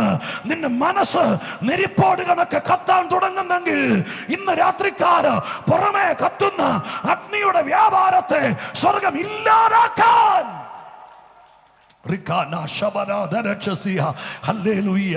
യേശുവിന്റെ നാമത്തിൽ ബുദ്ധിമണ്ഡലത്തിലോ മാനസിക തലത്തിലോ ശാരീരിക തലത്തിലോ ആത്മതലത്തിലോ എവിടാണെങ്കിലും ഇന്ന് രാത്രി ഒരു 10-40 സെക്കൻഡെങ്കിലും ആത്മാവിൽ ഈ ദൂതനെ ഏറ്റെടുക്കുന്നത് നിങ്ങളിൽ ചിലർക്ക് നന്മയായിരിക്കുമെന്ന് സ്വർഗം പറയുന്നു. അതുകൊണ്ട് കർത്താവ് ഇന്ന് രാത്രി പറയുക, കടഭാരം കൊണ്ട് തിളച്ചു മറയുന്ന ഒരു സ്ഥിതിയിലാണോ ബ്രദർ നീ ഇന്ന് രാത്രി യോഗം കേൾക്കാൻ ഇവിടെ എവിടെയോ നിൽക്കുന്നത്? യേശുവിനെ ഉറക്ക വിളിക്ക്. ഞാൻ ആദ്യം പറഞ്ഞല്ലോ, ഞങ്ങൾക്ക് ചൂണ്ടിക്കാണിക്കാൻ ഒരു ദൈവമേ ഉള്ളൂ, ഒന്നേകാ ദൈവമില്ല. അത് മനുഷ്യരാശിക്ക് വേണ്ടി ജീവൻ തന്ന, മനുഷ്യൻ ദൈവമായി അവതരിച്ച് ഈ ഭൂമിയിൽ വന്ന കർത്താവായ യേശുവാണ്. സ്വർഗത്തിലാണെങ്കിലും ഭൂമിയിലാണെങ്കിലും അവനെയാണ് ചൂണ്ടിക്കാണിക്കുന്നത്. നീ കരയണ്ട, നീ പരാജിതനാണെങ്കിലും ഒരുവൻ ജയം പ്രാപിച്ചിട്ടുണ്ട്. രക്തം ജയം, രക്തം ജയം, രക്തം ജയം, രക്തം ജയം. ഇന്ന് രാത്രി സ്തോത്രം ചെയ്ത് പ്രാർത്ഥിച്ചോ. കർത്താവ് നിന്റെ അന്തരീക്ഷം മാറ്റിക്കൊണ്ടിരിക്കുക. കർത്താവിന്റെ ആത്മാവ് പറയുന്നു കെടുതികളെ മാറ്റുകയാണ്. ഹല്ലേലൂയ. സ്തോത്രം ചെയ്യുന്നു, സ്തോത്രം ചെയ്യുന്നു, സ്തോത്രം ചെയ്യുന്നു. തിളച്ച എണ്ണക്കകത്തും ശാന്തമായി പ്രാർത്ഥിക്കാൻ ഒരു അന്തരീക്ഷം തരുന്നവനാ സ്വർഗസ്ഥനായ ദൈവം.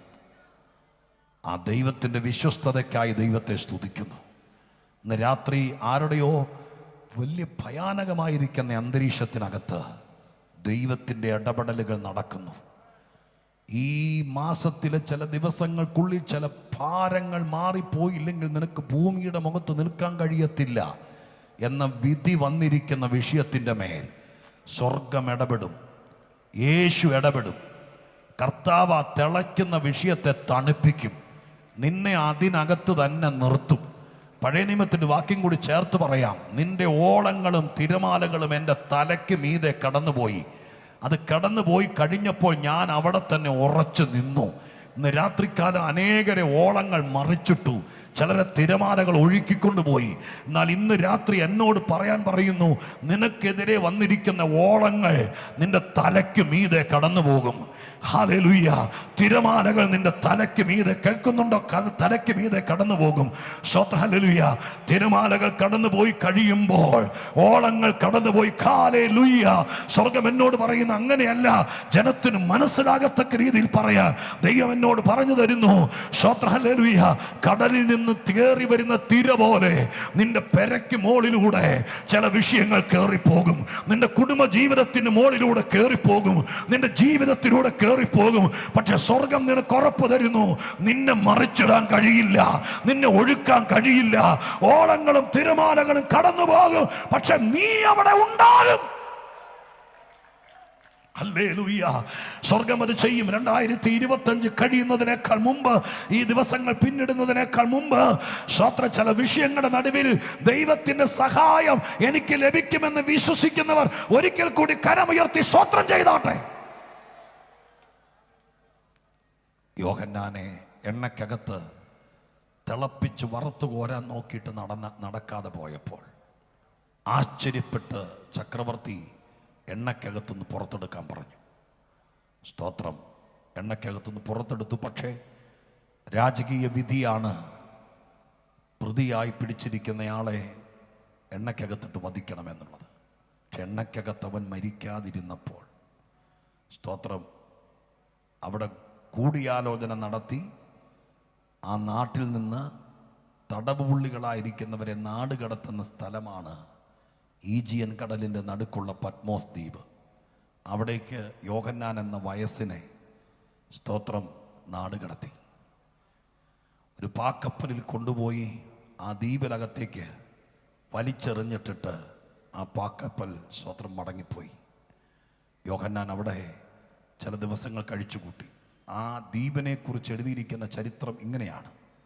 സ്തോത്രം. അവിടെ ഒറ്റപ്പെട്ട സ്ഥലമാണ്. ഒരു കാക്കയ്ക്ക് ഇരിക്കാൻ പോലും തണലില്ല, വൃക്ഷങ്ങളില്ല, പാറക്കെട്ടുകൾ മാത്രമാണ്. കടലിൽ നിന്ന് ആഞ്ഞടിക്കുന്ന പ്രതാപമുള്ള തിരമാലകൾ മാത്രമേ അവിടെയുള്ളൂ. സ്തോത്രം. കടലിൽ നിന്ന് കയറി വരുന്ന, സ്തോത്രം, തേളും ഞണ്ടും പാമ്പും ഒക്കെ അവിടെയുണ്ട്. സ്തോത്രം. പകൽ വെയിലത്ത് മീൻ ഉണങ്ങാനിട്ടിരിക്കുന്നത് പോലെ ഒരു മനുഷ്യൻ അവിടെ കൊണ്ടിട്ടാൽ വെള്ളം കുടിക്കാനില്ലാതെ, ആഹാരം കഴിക്കാനില്ലാതെ ആ പാറപ്പുറത്ത് ചില ദിവസങ്ങൾ പിന്നിടുമ്പോൾ, സ്തോത്രം, നിർജ്ജലീകരണം, ശരീരത്തിൽ നിന്ന് ജലം വാർന്നു പോയിട്ട്, സ്തോത്രം, ബോധരഹിതനായി കിടക്കും. ആ സമയത്ത് എഴുതിയിരിക്കുന്നത് ഇങ്ങനെയാണ്: കഴുകന്മാർ അവിടെ മനുഷ്യനെ കൊണ്ടിടുന്നത് പതിവായതുകൊണ്ട് കഴുകന്മാർ വന്ന് മരിക്കുന്നതിനേക്കാൾ മുമ്പ് തന്നെ ശരീരത്തിൻ്റെ ഭാഗങ്ങൾ കൊത്തിപ്പറിക്കാൻ തുടങ്ങും. സ്തോത്രം. ആ സമയത്ത് ശരീരത്തിന് ബലമില്ലാതെ, കൈകൊണ്ട് പോലും ഒന്ന് അനക്കാൻ പറ്റാതെ ജീവനോടെ മാംസങ്ങൾ കഴുകൻ കൊത്തിപ്പറിക്കും. അങ്ങനെയാണ് അസ്ഥികളായി മരിക്കുന്നത്. അത്ര ഭയാനകമായ വിധിയാണ് പത്മോസ് ദ്വീപിലേക്കുള്ള നാടുകടത്തൽ. ലോകം കണ്ടതിൽ വെച്ച് ഏറ്റവും വലിയ വിധികളിൽ ഒന്നാണിത്. ആ വിധത്തിൽ ഇല്ലാതാക്കാൻ വേണ്ടിയിട്ടാണ് യോഹന്നാൻ എന്ന സ്നേഹത്തിൻ്റെ അപ്പോസ്തലനെ കൊണ്ടുപോയി അവിടെ ഇട്ടത്. ഞാനത് പറയുമ്പോൾ നിന്നോട് പറയാം, സ്തോത്രം, ഒറ്റ വെടിക്ക് കൊന്നില്ലെങ്കിലും, ഒറ്റ അടിക്ക് ഇല്ലാതാക്കിയില്ലെങ്കിലും, നിന്നെ ഇഞ്ചിഞ്ചായി ഇതുപോലെ സ്വത്രം മാംസം അഴുകിയും കുടല് പഴുത്തും ഉദരം പൊട്ടിയും ശരീരത്തിൻ്റെ ആന്തരിക അവയവങ്ങൾ നശിച്ചും ഇതുപോലെ ഇല്ലാതാകാൻ കഴുകൻ മാംസം കുത്തിപ്പറയ്ക്കുന്ന വേദനയോടെ നിന്റെ ജീവിതം ഇല്ലാതാകാൻ ശത്രു വിധിച്ചിരിക്കുന്ന വിധികളെ സ്വർഗസ്ഥനായ ദൈവത്തിൻ്റെ പക്ഷം ചേർന്ന് നിന്നാൽ ഇന്ന് രാത്രി മാറ്റാൻ കഴിവുള്ളവനാണ് ഞാൻ പ്രസംഗിക്കുന്ന യേശുവെന്ന് ഇന്ന് രാത്രി വിശ്വസിക്കാൻ കഴിവുള്ള ദൈവമക്കൾ മാത്രം മയങ്ങിയിരിക്കാതെ സ്തോത്രത്തിൽ ജാഗരിച്ചിരുന്നു.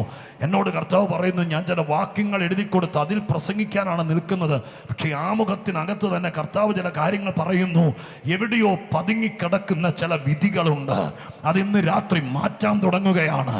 അന്ധകാര ശക്തികൾ ഗൂഢാലോചന നടത്തി നീ നിന്റെ കുടുംബത്തിൽ വാഴരുത്, കുറച്ച് ദിവസം കൊണ്ട് ഞാൻ കൈതൊട്ടില്ല, ഞങ്ങളൊന്നും ചെയ്തില്ല, ഞങ്ങൾ വെട്ടിക്കൊന്നതല്ല, ഞങ്ങൾ കുത്തിക്കൊന്നതല്ല, ഞങ്ങൾ മണ്ണെണ്ണയൊഴിച്ച് കത്തിച്ചതല്ല, ഞങ്ങൾ വെടിവെച്ചതല്ല, ഞങ്ങൾ വണ്ടി ഇടിച്ചതല്ല. സ്തോത്രം, ഹല്ലേലൂയ. എങ്ങനെയോ ചില ദിവസം കൊണ്ട് കിടക്കയിൽ കിടന്ന് പഴുത്തു തീർന്നു എന്ന് വരത്തക്ക രീതിയിൽ വിധിച്ചു തള്ളിയ ദുഷ്ടന്റെ വിധികളെ അങ്ങനെ ഇല്ലാതാക്കാൻ വേണ്ടി ശത്രു ചെയ്തിരിക്കുന്ന കെടുതികളെ ഇന്ന് രാത്രി നീ ഒറ്റപ്പെട്ട് കിടക്കുന്ന സ്ഥലത്താണെങ്കിലും, നിന്റെ ചാർച്ചക്കാരോ ബന്ധുക്കളോ പോലും തിരിഞ്ഞു നോക്കാൻ ഇല്ലാത്ത സ്ഥലത്താണെങ്കിലും യേശു കൂടെ ഉണ്ടെങ്കിൽ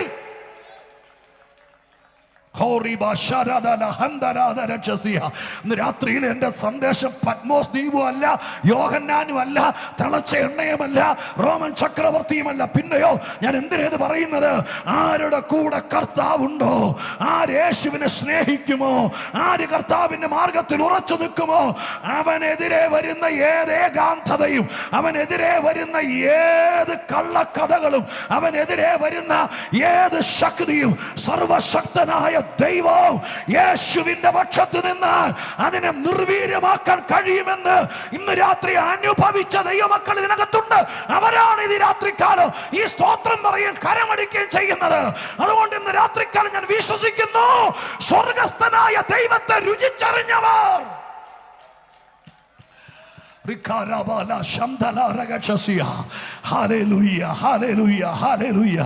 ഉന്നതന്മാരുടെ വിധികളെ ഇന്ന് രാത്രിക്കാലം സ്വർഗം എന്നോട് പറയുന്നു, ഈ ദിവസങ്ങൾ നീ വിശ്വസിക്കാൻ തയ്യാർ. ഞാൻ വീണ്ടും പറയുന്നു, നീ ദൈവത്തിന്റെ പക്ഷത്ത് നിൽക്കണം, നീ യേശുവിനെ വിശ്വസിക്കാൻ തയ്യാറാകണം.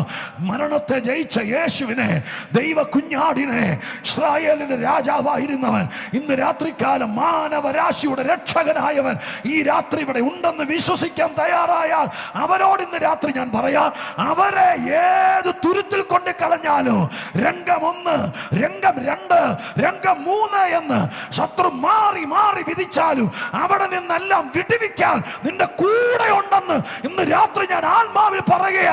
അതിന്ന് രാത്രി ജാതിയോ മതമോ ഒന്നും വിഷയമല്ല, ഇന്ന വിഭാഗക്കാരെന്നില്ല.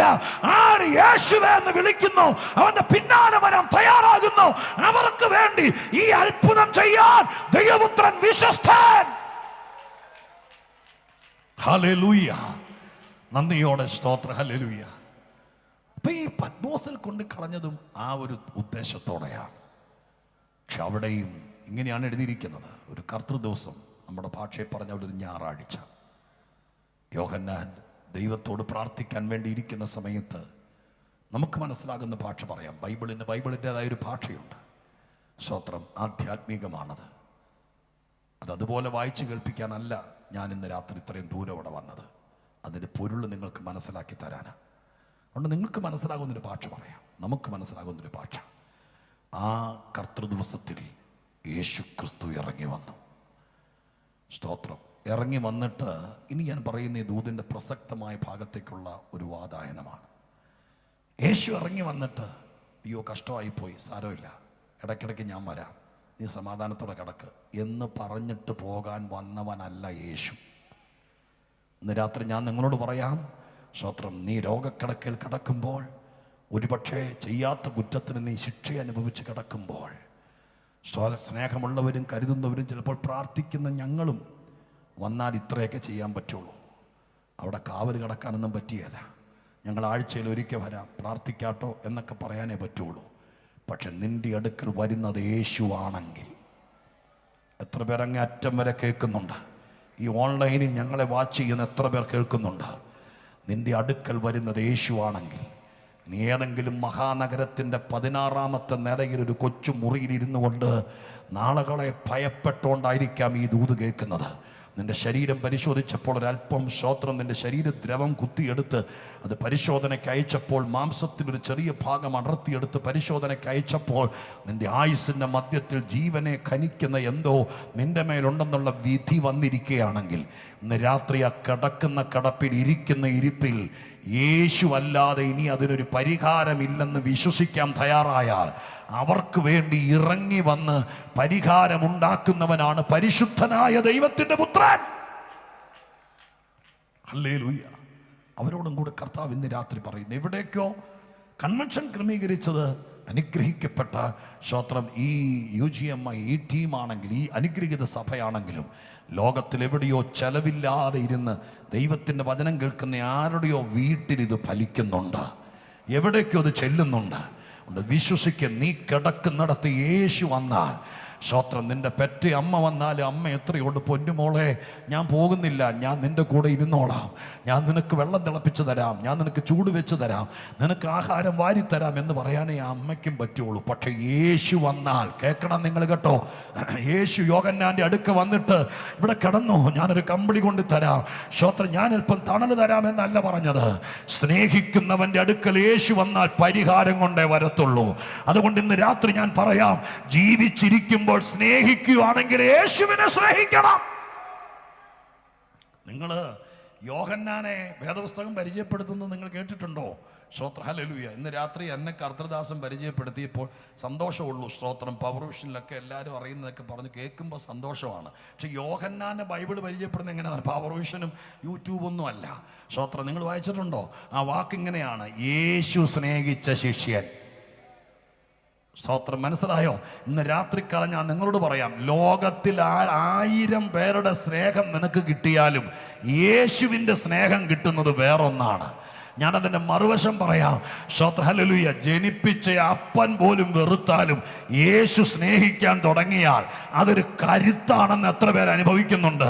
സ്നേഹത്തിന് അസാധാരണ ശക്തിയുണ്ട് ദൈവമക്കളെ. സ്തോത്രം, ഹല്ലേലൂയ. ഇവിടെ പലരും മരിച്ചതിൻ്റെയും പലരും തകർന്നതിൻ്റെയും പലർക്കും വട്ടുപിടിച്ചു പോയതിൻ്റെയും കാരണം സ്നേഹിക്കാൻ ആരുമില്ലാതെ പോയതാ, പണമില്ലാത്തതല്ല. സമൂഹത്തിന്റെ ഏറ്റവും വലിയ വിഷയം സഹോദരങ്ങളെ ടെക്നോളജി ഇല്ലാത്തതല്ല, കാശില്ലാത്തതല്ല. നമ്മൾ പറയും സ്തോത്രം അതാണ് ഇതാണെന്നൊക്കെ, പക്ഷെ എന്താ ഇന്ന് സമൂഹത്തിന്റെ ഏറ്റവും വലിയ വിഷയം? സ്നേഹമില്ലായ്മയാണ്.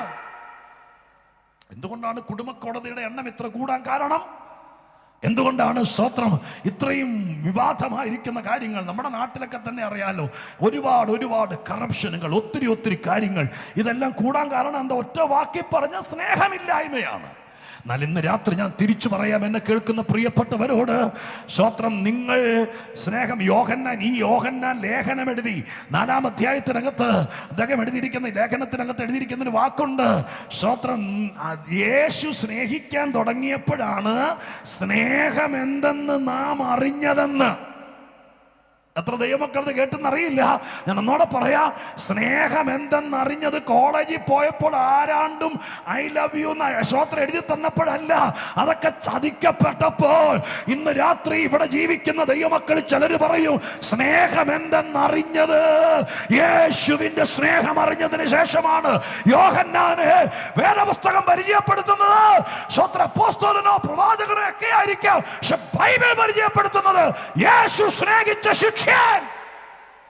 ഈ ആയുസ്സിൽ എൻ്റെ പ്രിയപ്പെട്ടവരെ, നിങ്ങൾ ഈ യോഗം കഴിയുമ്പോൾ എന്നോട് വന്ന് ചോദിക്കുകയാണ്, സ്തോത്രം എനിക്ക് സമാധാനമില്ല, കുഞ്ഞിനെ സ്തോത്രം പഠിക്കാൻ പോയെടുത്ത് രക്ഷയില്ല, ഫീസ് കൊടുക്കാൻ കാശില്ല, ഞങ്ങളുടെ വീട്ടിൽ 4 പേർക്ക് രോഗമാണ്, ഞങ്ങൾ എന്ത് ചെയ്താലും പരാജയമാണ് എന്നെല്ലാം നിങ്ങൾ വന്ന് എൻ്റെ അടുക്കൽ പ്രാർത്ഥിക്കാൻ വന്നാൽ ഇന്ന് രാത്രി കണ്ടരയിൽ ഒരു മറുപടിയെ ദൈവം എന്നോട് പറയുന്നുള്ളൂ. അത് വേറൊന്നും അല്ലാതെ ഇത്രയേ ഉള്ളൂ, യേശുവിൻ്റെ സ്നേഹം പിടിച്ചു പറ്റുക. കർത്താവിൻ്റെ സ്നേഹം നിന്റെ വീട്ടിൽ കിട്ടാൻ തുടങ്ങിയാൽ പിന്നെ ആഭിചാരം ഭരിക്കുകയല്ല, പിന്നെ ക്ഷുദ്രമേക്കുകയല്ല, പിന്നെ ആരെങ്കിലും ചൂടോളം കോരി തലയിലൊഴിച്ചാലും സ്തോത്രം ഹല്ലേലൂയ നിനക്ക് ഏക്കുകയല്ല. കാരണം സ്നേഹത്തിന്റെ, യേശുവിന്റെ സ്നേഹത്തിന്റെ ശക്തി അനുഭവിച്ച ആരെങ്കിലും ഇന്ന് രാത്രി ഇവിടെ ഇരിക്കുന്നുണ്ടോ? പരിശുദ്ധാത്മാവിന് ശക്തിയുണ്ട്, ഞാനത് വിശ്വസിക്കുന്നു. എന്നാൽ സ്നേഹത്തിന്റെ ശക്തി നിങ്ങൾ അനുഭവിച്ചിട്ടുണ്ടോ? സ്തോത്രം ഹല്ലേലൂയ. ഹോശേയ പ്രവചനം 14-ാം അധ്യായത്തിനകത്ത് ദൈവജന ജനത്തെ ദൈവം സ്നേഹിക്കുന്നതിനെ കുറിച്ചൊരു വാക്ക് എഴുതിയിട്ടുള്ളത് ഇങ്ങനെയാണ്: ഞാൻ അവരെ സ്നേഹിക്കും, അതുകൊണ്ട് ഞാൻ അവർക്ക് മഞ്ഞു പോലിരിക്കും. അവർ വേരൂന്നും, അവർ ലെബാനോനിലെ താമര പോലെ പൂക്കാൻ തുടങ്ങും, ദേവദാരു പോലെ തഴയ്ക്കാൻ തുടങ്ങും. അവരുടെ സ്വത്രം, അവരുടെ വലിയ സൗന്ദര്യവും അവന്റെ സൗരഭ്യവും ലോകം മുഴുവൻ പരക്കാൻ തുടങ്ങും. എന്നെ കേൾക്കുന്നവരെ, ആരെങ്കിലും സ്നേഹിക്കാനുണ്ടെങ്കിൽ അവൻ തഴച്ചു വളരാൻ തുടങ്ങും, അവൻ വേരൂന്നാൻ തുടങ്ങും, അവന്റെ സൗരഭ്യം പരക്കാൻ തുടങ്ങും, അവൻ പൂക്കാൻ തുടങ്ങും, അവൻ ഫലം കായ്ക്കാൻ തുടങ്ങും. അങ്ങനെയാണെങ്കിൽ ലോകത്തിൽ ആരുമില്ലെങ്കിലും ദൈവം സ്നേഹിക്കാൻ തുടങ്ങിയാൽ, ഹല്ലേലൂയ, ദൈവം സ്നേഹിക്കാൻ തുടങ്ങിയാൽ കാര്യങ്ങൾക്ക് മാറ്റം വരും. പ്രിയരെ, യോഹന്നാന്റെ അടുക്കലേക്ക് യേശു കഷ്ടതയിൽ വരാൻ കാരണം, ജീവിച്ചിരുന്ന കാലത്ത്, ആരോഗ്യമുള്ള കാലത്ത്, ഏകദേശം 25-26 വയസ്സ് പ്രായം മുതൽ കർത്താവിനോട് പറ്റിയിരുന്ന സ്നേഹ വലയത്തിനകത്തായിരുന്നു. ഇന്ന് രാത്രി 52 വയസ്സായി പോയി എന്നോർത്ത് നിരാശപ്പെടണ്ട. ഈ രാത്രി ഈ ദൂത് കേൾക്കുമ്പോൾ കർത്താവിനോട് അവിടെ ഇരുന്നോണ്ട് പറ, അല്ലെങ്കിൽ വഴിയോർത്ത് നിന്നോണ്ട് പറ, കർത്താവെ, സ്നേഹിക്കാൻ ആരും ഇല്ലാത്തവനാ ഞാൻ. സ്തോത്രം. എല്ലാവരുടെയും മുമ്പിൽ ഒരു കുറ്റവാളിയെ പോലെയാണ് നിൽക്കുന്നത്. എന്ത് ചെയ്താലും ശാസന മാത്രമേ കേട്ടിട്ടുള്ളൂ. അതുകൊണ്ട് എനിക്ക് വളരാൻ പറ്റിയില്ല, മെച്ചപ്പെടാൻ പറ്റിയില്ല. ഈ പ്രായത്തിൽ എന്നെ സ്നേഹിക്കാൻ അങ്ങേക്ക് കഴിയുമെങ്കിൽ ഇന്ന് രാത്രി ഞാൻ അങ്ങയുടെ കാൽക്കൽ വരുന്നു എന്ന് ആ നിൽക്കുന്നിടത്തോ ഇരിക്കുന്നിടത്തോ ഇരുന്നൊന്ന് പറഞ്ഞു നോക്കിയേ. യേശുവിനോട്, കാൽവരി ക്രൂശിൽ മനുഷ്യന് വേണ്ടി ജീവനെ തന്നവനോട് പറഞ്ഞു നോക്കിയേ. ആ സ്നേഹത്തിൻ്റെ വലയത്തിനകത്ത് ചെന്ന് കയറിയാൽ നിന്റെ ഏകാന്തതയിൽ യേശു നിന്റെ അടുക്കൽ വരും. എന്നിട്ട് ഇനി ഇച്ചിരി സ്പീഡിൽ പോകാം, കേട്ടോളേ. യേശു അടുത്ത് വന്നിട്ട് കർത്താവിനോട് പറഞ്ഞു, ഇവിടെ കിടന്നോടാനല്ല, ഇവിടെ കയറി വരിക, ഇവിടെ കയറി വരിക. ഞാൻ നിങ്ങൾ ഓർപ്പിക്കാം, സ്വത്രം, ആരൊക്കെ നിന്നെ ഈ ലോകത്തിൽ നിന്ന് ഇറക്കി വിട്ടാലും, അവരെല്ലാം കൂടി ഇറക്കി വിടുമായിരുന്നല്ലോ, ഈ മണ്ണിൽ നിന്ന് ഇറക്കി വെള്ളത്തിലേക്ക് വിട്ട് വള്ളത്തിൽ കയറ്റി പത്മോസിൽ കൊണ്ട് കളയായിരുന്നല്ലോ. ഇവിടെ ആരൊക്കെ ഇറക്കി വിട്ടാലും കർത്താവ് വന്നിട്ട് പറയും, ഇറങ്ങിപ്പൊക്കോളാനല്ല, കയറി വരാൻ. ഇന്ന് രാത്രി ആരോടോ യേശു പറയാൻ പോവുക, സ്തോത്രം, അവരൊക്കെ നിന്നെ ഒഴിവാക്കിയാലും ഞാൻ നിന്നെ കൈപിടിച്ച് കയറ്റാം. എത്ര പേർക്ക് ഈ രാത്രിക്കാലം ഞാൻ ഓരോ ദൂതുകളും അക്കമിട്ടല്ല പറയുന്നതെങ്കിലും എണ്ണിയെടുക്കുന്നുണ്ടോ? നിന്നെ പലരും ഒതുക്കി, നിന്നെ പലരും താഴ്ത്തിക്കെട്ടി, നിന്നെ പലരും മനഃപൂർവ്വമായിട്ട് ഒഴിവാക്കി. നിന്റെ പേരായിരുന്നു പലരും പറഞ്ഞതെന്ന ചില ശ്രോത്ര കിങ്കരന്മാർ പറഞ്ഞു നിന്റെ പേര് വെട്ടിയേക്കാൻ. അങ്ങനെ ചിലർ കൂടി ലിസ്റ്റിൽ നിന്ന് നിന്നെ ഇറക്കി വിട്ടു എന്നൊരു വെളിപ്പാടിൽ ഞാൻ പറയുക. ആരോടാന്ന് എനിക്കറിയില്ല. സ്വർഗം ഇന്ന് രാത്രി പരിസരത്തോ ഈ വേദിയിലോ കക്ഷിയുണ്ടെന്ന് എനിക്കറിയാം. നിന്റെ പേരും കൂടി എഴുതിയതാ. പക്ഷേ ആർക്കോ നിന്നെ ഇഷ്ടമല്ലാത്തത് കൊണ്ട്, ആരോ നിന്നെ തന്ത്രപരമായി ഒതുക്കാൻ ശ്രമിച്ചത് കൊണ്ട് നിന്റെ പേര് അല്ലെങ്കിൽ നിന്റെ കൊച്ചിന്റെ പേര് ആ ലിസ്റ്റിൽ നിന്ന് വെട്ടി. പക്ഷെ ഇന്ന് രാത്രി നീ പോകരുത്. പറ്റുമെങ്കിൽ ഇന്ന് രാത്രിക്കാലം യോഗം കഴിയുമ്പോൾ ഒരു വാക്ക് ഓടി വന്നൊന്ന് പ്രാർത്ഥിച്ചോട്ടെ. ഞാൻ തന്നെ വേണമെന്നില്ല, ഈ കർത്തൃദാസന്മാർ ആരെങ്കിലും നിന്റെ തലേ കൈവച്ചൊന്ന് പ്രാർത്ഥിച്ചോട്ടെ പോകാവൂ. ഇത് എന്നോടുള്ള ദൂതാണെന്ന് വിശ്വസിക്കാൻ പറ്റുമെങ്കിൽ സ്വർഗം പറയുന്നു, അവര് നിന്നെ ലിസ്റ്റേ നിറക്കി വിട്ടാലും, അവര് നിന്നെ സമൂഹത്തിൽ നിറക്കി വിട്ടാലും, അവര് നിന്നെ കസേരയിൽ നിറക്കി വിട്ടാലും, നിനക്ക് തന്ന പദവിയിൽ നിന്ന് ഇറക്കി വിട്ടാലും, നിന്റെ ചാർച്ചക്കാരിൽ നിന്ന് ഇറക്കി വിട്ടാലും, യേശു നിന്റെ അടുക്കൽ വന്നിട്ട് അവൻ നിന്നോട് അവിടെ ചുരുണ്ട് കിടന്നോടാൻ പറയില്ല.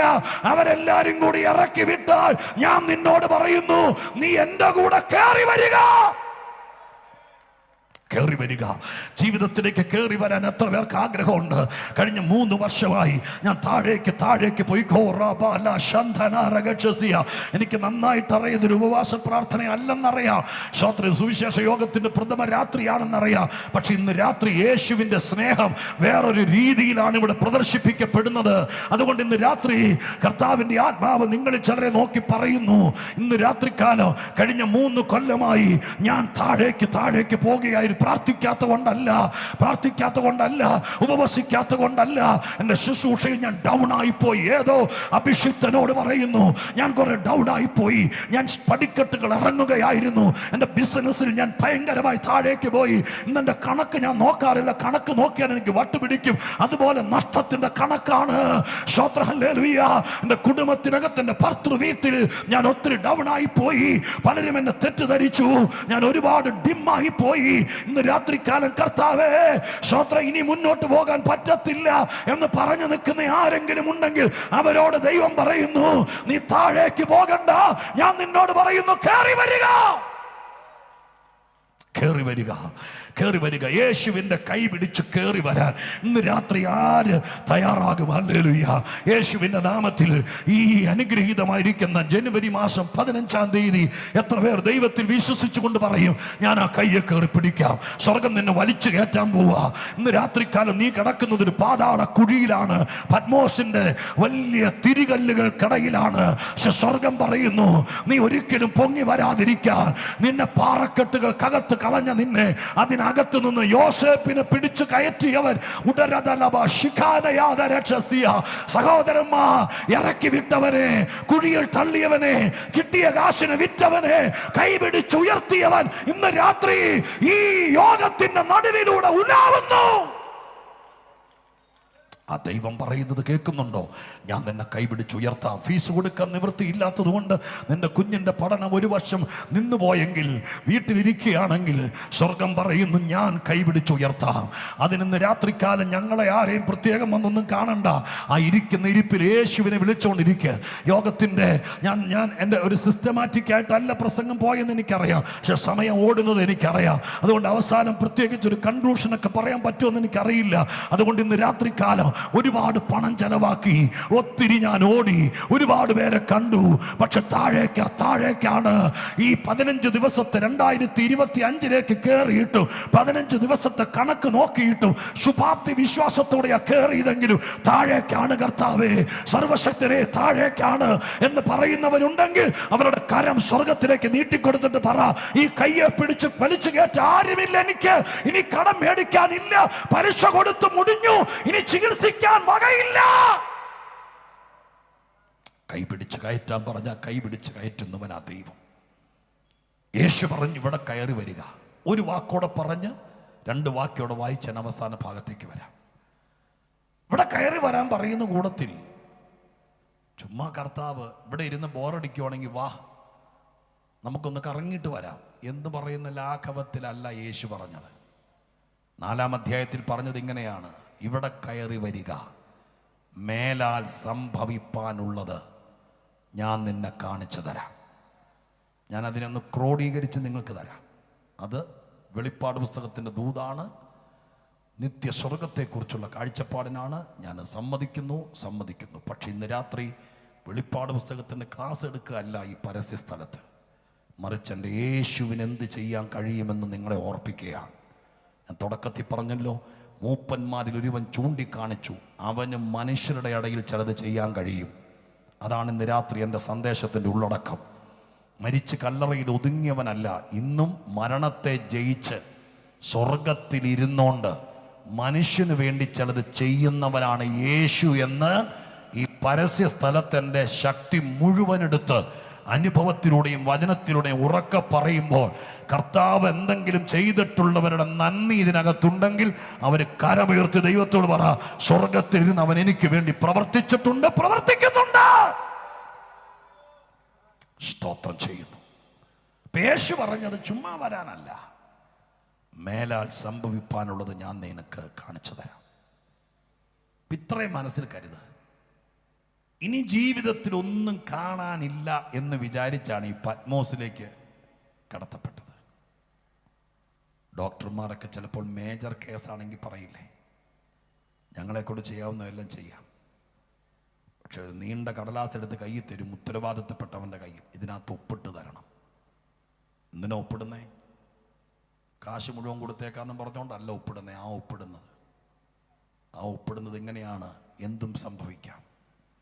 ചിലപ്പോൾ ഈ ഓപ്പറേഷൻ കഴിയുമ്പോൾ കണ്ണിൻ്റെ കാഴ്ച പോകാം, നമ്മളത് വായിക്കാറില്ല. ചിലപ്പോൾ ശബ്ദം നഷ്ടപ്പെടാം, ചിലപ്പോൾ ജീവൻ തന്നെ നഷ്ടപ്പെടാം, ചിലപ്പോൾ ആള് ചലനമറ്റു പോകാം. എങ്കിലും ഞങ്ങളൊന്ന് ശ്രമിക്കുകയാണ്. അതിന് നിങ്ങൾ ഉത്തരവാദിത്തപ്പെട്ടവർക്ക് സമ്മതമാണെങ്കിൽ ഇതിനടിയിലേക്ക് ഒപ്പിടുക. അത് എഗ്രി ചെയ്തിട്ടാണ് ആളെ തിയേറ്ററിനകത്ത് കയറ്റുന്നത്. സ്തോത്രം. മെഡിക്കലുമായിട്ട് ബന്ധപ്പെട്ടവർക്കറിയാം, അങ്ങനെയൊക്കെയാണ് അതിൻ്റെ സത്യം. എന്നാൽ യേശുക്രിസ്തു യോഹന്നാനെ വിളിച്ചത്, സ്വർഗത്തിലേക്ക് വിളിച്ചത് പത്മോസിലേക്ക് യോഹന്നാനെ വിട്ടപ്പോൾ ഇനി ഒന്നും കാണാനില്ലെന്നും പറഞ്ഞാ വിട്ടത്. പക്ഷേ യേശു വിളിച്ചപ്പോൾ പറഞ്ഞു, നീ കണ്ടു തീർന്നിട്ടില്ല, ഞാൻ നിന്നെ കാണിച്ചു തരാം. ഇന്ന് രാത്രി ആരൊക്കെയോ നിന്നെ വെല്ലുവിളിച്ചിരിക്കുക. ഇനി നിനക്ക് ആയുസ്സിലൊരു നന്മ കാണുകയല്ല, നിന്റെ പിള്ളേരുടെ നന്മ കാണുകയല്ല, നിന്റെ പാസ്പോർട്ടിനകത്ത് നിന്നെ ബാൻ ചെയ്തെന്ന് സീലടിച്ചിട്ട് നിന്നെ തിരിച്ചു വിട്ടതാ. പക്ഷെ യേശു നോക്കിയാൽ നിന്നെ തിരിച്ചവിടെ എത്തിക്കാൻ കഴിയും. ഇന്ന് രാത്രി തിരിച്ച് യോഹന്നാനെ ഒരു രാജ്യത്തിലേക്ക് നോ എൻട്രി പറഞ്ഞാണ് പത്മോസിലേക്ക് വിട്ടത്. പക്ഷെ പത്മോസിൽ കിടന്ന് തീർന്നില്ല എന്ന് ഇവിടെ ഇരിക്കുന്ന ദൈവമക്കൾക്കറിയാം. സ്വർഗം എന്നോട് ആ വാക്ക് യോഹന്നാനെ കുറിച്ചും പത്മോസിനെ കുറിച്ചൊക്കെ ഞാൻ 1000 പ്രസംഗം പ്രസംഗിച്ചിട്ടുണ്ട്. പക്ഷെ കണ്ടല ബ്ലസ് കണ്ടലയിൽ ഇന്ന് വരെ പറയാത്തൊരു വാക്ക് പറയാം. നോ എൻട്രി അടിച്ചു വിട്ട കേസിനെ യേശു ഏറ്റെടുത്ത് ഓപ്പണാക്കി കൊടുത്ത് സ്വർഗം പ്രവർത്തിച്ചെങ്കിൽ ഇന്ന് നിന്റെ ജീവിതത്തിനകത്ത് ആരോ ഇനി നിനക്ക് വഴിയില്ല, ഇനി നിനക്ക് ശുശ്രൂഷയില്ല, ഇനി നിനക്ക് യാത്രയില്ല, ഇനി നിനക്ക് സാധ്യതയില്ല എന്ന് പറഞ്ഞ് നിന്റെ യാത്രയെ ബാൻ ചെയ്തതിനെ സ്വർഗം ഇന്ന് രാത്രിക്കാലം യേശു ഇറങ്ങി വന്നിട്ട് പറയുന്നു, വാ, ഞാൻ നിന്നെ കാണിച്ചു തരാം.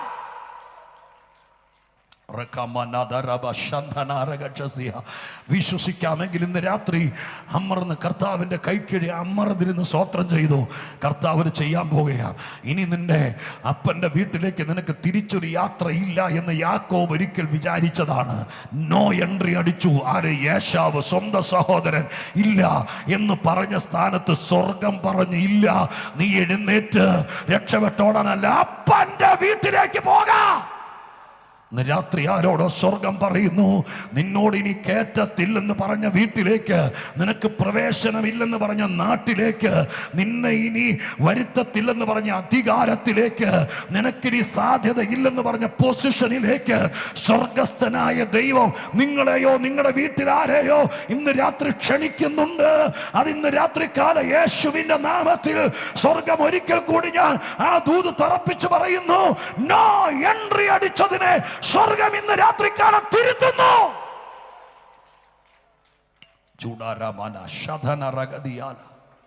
സ്തോത്രം ചെയ്യുന്നു. ഹല്ലേലൂയ. ലാസ്റ്റ് വാക്കുകൾ, 3-5 മിനിറ്റുകൾ. സ്തോത്രം. ഇവിടെ കയറി വരാൻ പറഞ്ഞു. യേശുക്രിസ്തുവിന്റെ ക്ഷണം സ്വീകരിച്ച് യോഹന്നാൻ സ്വർഗത്തിലേക്ക് ചെന്നു. വെളിപ്പാട് പുസ്തകം 4-ാം അധ്യായത്തിന്റെ ബാക്കി ഭാഗത്ത് ആ കാര്യങ്ങൾ കിടക്കുന്നുണ്ട്. നിങ്ങൾ പിന്നീട് ഇത് മനസ്സിൽ വെച്ച് വായിച്ചാൽ വളരെ സുന്ദരമായിട്ട് നമുക്ക് മനസ്സിലാക്കാനുള്ളതേ ഉള്ളൂ. പൊതുവിലൊരു ധാരണയുണ്ട്, വെളിപ്പാട് പുസ്തകം ഒന്ന് വായിച്ചാൽ മനസ്സിലാവില്ല, ഒന്ന് സങ്കീർത്തനം തന്നെ വായിച്ചേക്കാം. ചുമ്മാതെ ഞാൻ ഈ പറയുന്ന മനസ്സിൽ വെച്ചുകൊണ്ട് നിങ്ങൾ ഇന്ന് പോയി വായിച്ചു നോക്ക്. ഇത്രയേ ഉള്ളൂ അതിൻ്റെ ഉള്ളടക്കം. സ്വർഗത്തിലേക്ക് ചെല്ലുമ്പോൾ യോഹന്നാൻ ചെന്ന് കയറുമ്പോൾ, സ്വർഗത്തിൻ്റെ പോർട്ടിക്കോയിലേക്ക് കയറുമ്പോൾ ഭയങ്കര ആരാധന നടക്കുന്നു. ദൂതന്മാരും വൈണികന്മാരും മൂപ്പന്മാരും എല്ലാവരും കൂടി നിന്ന് സിംഹാസനത്തിലിരിക്കുന്ന തേജോ രൂപിയായിരിക്കുന്ന മഹാദൈവത്തെ ആരാധിക്കുന്നു. സ്തോത്രം. അതുകൊണ്ടാണ് ഞാൻ പറഞ്ഞത്, ഇന്ന് ഇവിടെ വിശ്വാസത്താൽ യേശുവിനെ ആരാധിക്കുന്നെങ്കിൽ അന്ന് നാം ആ തേജസ്സിൻ്റെ സിംഹാസനത്തിന് മുമ്പിൽ അവനെ ആരാധിക്കും. ഇന്ന് രാത്രി അത് വിശ്വാസമുള്ള ദൈവമക്കൾ ഒന്നോടെ പറയാം. ഇവിടെ കാലിലെ നീര് പോകാനോ, ഇവിടെ വയറ്റിലെ മുഴ പോകാനോ, ഇവിടെ കൊച്ചിൻ്റെ രോഗം മാറാനോ, ഇവിടെ ജോലി കിട്ടാനോ വേണ്ടി മാത്രം വെച്ച യോഗമല്ലിത്. ഞങ്ങൾ നിങ്ങളോട് പറയുന്ന യോഗത്തിൽ ഞാനത് പറയാതെ പോയാൽ കുറ്റം എൻ്റെ മേൽ കിടക്കും. ഇവിടം കൊണ്ട് ഇത് തീരുകയല്ല, 5 ദിവസം കൊണ്ട് തീരുകയല്ല.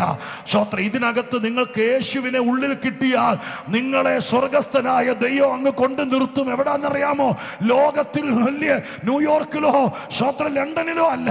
അതൊക്കെ കുഞ്ഞുങ്ങളുടെ കൂടെ പോകാൻ ഭാഗ്യം ലഭിച്ച പൊക്കോ. പക്ഷേ ക്രിസ്തുവിനെ വിടാതിരുന്നാൽ ഒരു ദിവസം ഞാനും നിങ്ങളും സ്വർഗീയ സിംഹാസനത്തിന്റെ മുമ്പിൽ കോടി കോടി ദൂതന്മാർ ആരാധിക്കുന്ന മഹാദൈവത്തിന്റെ സിംഹാസനത്തിന്റെ മുമ്പിൽ. സ്തോത്രം. തിരുവനന്തപുരം ജില്ലയിലെ ഒരു ദരിദ്ര കുടുംബത്തിൽ 5 സെന്റ് ഭൂമിയിൽ ഒരൊറ്റ മുറിയിൽ കടം കയറി കിടന്ന കുടുംബത്തിനകത്ത് നിന്ന് ഇതുപോലത്തെ യോഗത്തിൽ വെച്ച് യേശുവിനെ രക്ഷകനായി കണ്ട നിന്നെ ദൈവം കൊണ്ടുപോയി നിർത്തും. ഇവിടുത്തെ ഉന്നതന്മാർക്ക് ചെല്ലാൻ പറ്റാത്ത ആ സ്വർഗത്തിൽ അവിടെ ഞാൻ ഉണ്ടാകുമെന്ന് വിശ്വസിക്കുന്നവർ ഒരിക്കൽ കൂടി നന്ദിയോടെ ദൈവത്തിന് സ്തോത്രം ചെയ്താട്ടെ.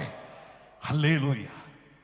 സ്വർഗത്തിൽ ആരാധന നടക്കുന്നു. യോഹന്നാൻ പോയി നിന്നു. ഇനി ഒരിക്കലും ഒരു ആരാധനയിൽ പങ്കെടുക്കാൻ പറ്റുമെന്ന് യോഹന്നാൻ കരുതിയതല്ല. കാരണം എഫേസോസ് എന്ന് പറയുന്ന ആ കാലഘട്ടത്തെ പ്രധാന നഗരത്തിലൊരു സഭയുടെ മൂപ്പനായിരുന്നു അദ്ദേഹം. അവിടെ നിന്നാണ് അദ്ദേഹത്തെ അറസ്റ്റ് ചെയ്ത് ആരോരുമില്ലാത്ത പത്മോസിൽ കൊണ്ട് കളഞ്ഞത്. അവിടെ ഇനി പാട്ടില്ല, താളമില്ല, തമ്പേറില്ല, ഒന്നുമില്ലെന്ന് വിചാരിച്ചിരിക്കുമ്പോൾ കൈത്താളത്തോടും വൈണികന്മാരുടെ വീണയോടും മൂപ്പന്മാരോടും പറന്ന് നിന്ന് ആരാധിക്കുന്നവരുടെ ഇടയിൽ എൻ്റെ കർത്താവ് യോഹന്നാനെ കൊണ്ട് കയറ്റി. ഞാനൊരു ദൂത് പറയട്ടെ. ദൂത് ഇങ്ങനെ വാരിത്തരിക യോഗത്തിന് പുൽപ്പിറ്റ് നിൽക്കുമ്പോൾ ദൈവം ദൂത് പറയട്ടെ. കാതു തുറന്ന് കേട്ടോ. വിശുദ്ധന്മാരുടെ നടുവിൽ ആത്മാവിൽ ആരാധിക്കണമെന്ന് കൊതിയുള്ള ആരെങ്കിലും ഇന്ന് രാത്രി വന്നിട്ടുണ്ടോ? ഹല്ലേലൂയ. ഇന്ന് രാത്രിക്കാലം വീട്ടിൽ നിന്ന് വിടിയല്ല, യാതൊരു സാഹചര്യവും ഇല്ല. ഈ വഴിയോരത്തോ ഒരുപക്ഷെ ഈ ഉച്ചഭാഷണി അങ്ങ് വരെയുണ്ട്. എവിടെയെങ്കിലും ഇന്ന് ഇരുന്ന് കേൾക്കുന്നവരുടെ അകത്ത് പരിശുദ്ധാത്മ നിറവിൽ, ആത്മശക്തിയിൽ ദൈവത്തെ ആത്മാവിൽ ആരാധിക്കാൻ എനിക്ക് കൊതിയുണ്ടെന്ന് വിശ്വസിക്കുന്ന, ആഗ്രഹിക്കുന്ന ആരെങ്കിലും ഇന്ന് രാത്രി ഇത് കേൾക്കുന്നുണ്ടോ? ഉണ്ടെങ്കിൽ അവരോട് പറയാം, നിങ്ങളെ ആരാധനക്കാരുടെ നടുവിൽ കൊണ്ടു നിർത്തി ആത്മീകമായി ആനന്ദിപ്പിക്കാൻ കഴിവുള്ളവനാണ് ഇന്ന് രാത്രി ഞാൻ ഈ പറയുന്ന യേശു. അപ്പൊ അങ്ങനെയാണെങ്കിൽ ഇന്ന് രാത്രി ഞാൻ ചൂണ്ടിക്കാണിക്കുന്ന യേശുവിന് എന്തെല്ലാം ചെയ്യാൻ കഴിയുമെന്ന് നിങ്ങൾ തിരിച്ചറിയുന്നുണ്ടോ? മൂപ്പന്മാർ യോഹന്നാനെ ചൂണ്ടിക്കാണിച്ചത് അവനെ മുദ്ര പൊട്ടിക്കാൻ കഴിയും. പക്ഷെ ഇന്ന് രാത്രി ഞാൻ 1 അല്ല 2 അല്ല 3 അല്ല 5 അല്ല, ഇപ്പൊ യേശുവിന് ചെയ്യാൻ കഴിയുന്ന എത്ര കാര്യങ്ങൾ ഇന്ന് രാത്രി ഞാൻ പറഞ്ഞെന്നറിയോ? നിന്റെ മനസ്സിനകത്ത് അതെയോ സ്തോത്രം കൈ അനക്കിയല്ല, കർത്താവിൻ്റെ കയ്യിലിരിക്കുന്നത് അടിച്ചുകൊണ്ട് മാറ്റിക്കൊണ്ട് പോകാനാ വന്നിരിക്കുന്നതെങ്കിൽ ഒരുപക്ഷെ നഷ്ടമാകും ഈ യോഗം. അതല്ല, എൻ്റെ ഹൃദയത്തിനകത്ത് ആഗ്രഹമുണ്ട്, എനിക്ക് ഇച്ചിരി പ്രശ്നങ്ങളുണ്ട്, ഞാൻ അതിനൊക്കെയാണ് വന്നത്. പക്ഷേ സത്യദൈവമായി അങ്ങേ ആത്മാവിൽ ആരാധിക്കാൻ എനിക്ക് കൊതിയുണ്ട്. എനിക്കവിടെ പരിശുദ്ധാത്മ നിറവിൽ ദൈവജനത്തിന് നടുവിൽ ആരാധിക്കാൻ ഒരു അവസരം എനിക്കവിടെ തരാൻ പറഞ്ഞ് ആഗ്രഹിച്ചാൽ അവരെ ഈ കൊല്ലം ഏതെങ്കിലും ഒരു ഉണങ്ങിയ സ്ഥലത്തല്ല, ആത്മനിറവിന്റെ നടുവിൽ, ജീവനദിയുടെ നടുവിൽ, ആത്മാവിൽ ആരാധിക്കുന്നവരുടെ നടുവിൽ, സ്വർഗീയ സാന്നിധ്യത്തിന്റെ നടുവിൽ പരിശുദ്ധാത്മാവിൽ നിറച്ചു നിർത്താൻ ദൈവത്തിന് കഴിയുമെന്ന് പ്രവചനദൂത് പോലെ ഞാൻ ആലോചന പറയുക. ലാസ്റ്റ് വാക്ക്. ആരാധന നടക്കുന്നതിനിടയിൽ വർഷിപ്പ് ലീഡർ, സ്തോത്രം, ഒരു ദൂതനാണ്. ആ ദൂതൻ പെട്ടെന്ന് പറഞ്ഞു, ആരാധന പിടിച്ചു നിർത്തിയിട്ട് പറഞ്ഞു, സ്തോത്രം, ആ സിംഹാസനത്തിൽ ഇരിക്കുന്നവൻ്റെ കയ്യിൽ നിന്ന് ആ പുസ്തകം വാങ്ങാനും അതിൻ്റെ മുദ്ര പൊട്ടിപ്പാനും യോഗ്യനായി ആരെങ്കിലും ഉണ്ടെങ്കിൽ ഇപ്പോൾ കയറി വരാം. നോക്കി നിൽക്കുമ്പോൾ ആരെയും കാണുന്നില്ല. പുസ്തകത്തിൻ്റെ മുദ്ര പൊട്ടിക്കണം. ഒന്നോടെ ശ്രദ്ധിച്ചോ നിങ്ങൾ, അശ്രദ്ധരാകാതെ.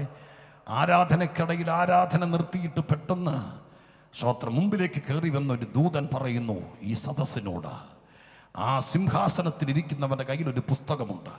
ആ പുസ്തകം മേടിച്ചതിൻ്റെ മുദ്ര പൊട്ടിപ്പാൻ യോഗ്യനായി ആരെങ്കിലും ഇവിടെയോ ഭൂമിയിലോ പാതാളത്തിലോ എവിടെ ഉണ്ടെങ്കിലും ഇപ്പോൾ കയറി വരാം എന്ന് പറഞ്ഞപ്പോൾ നിങ്ങളിപ്പോൾ നിശബ്ദരായിരിക്കുന്നത് പോലെ സ്വർഗീയ സദസ്സ് മുഴുവൻ നിശബ്ദരായി.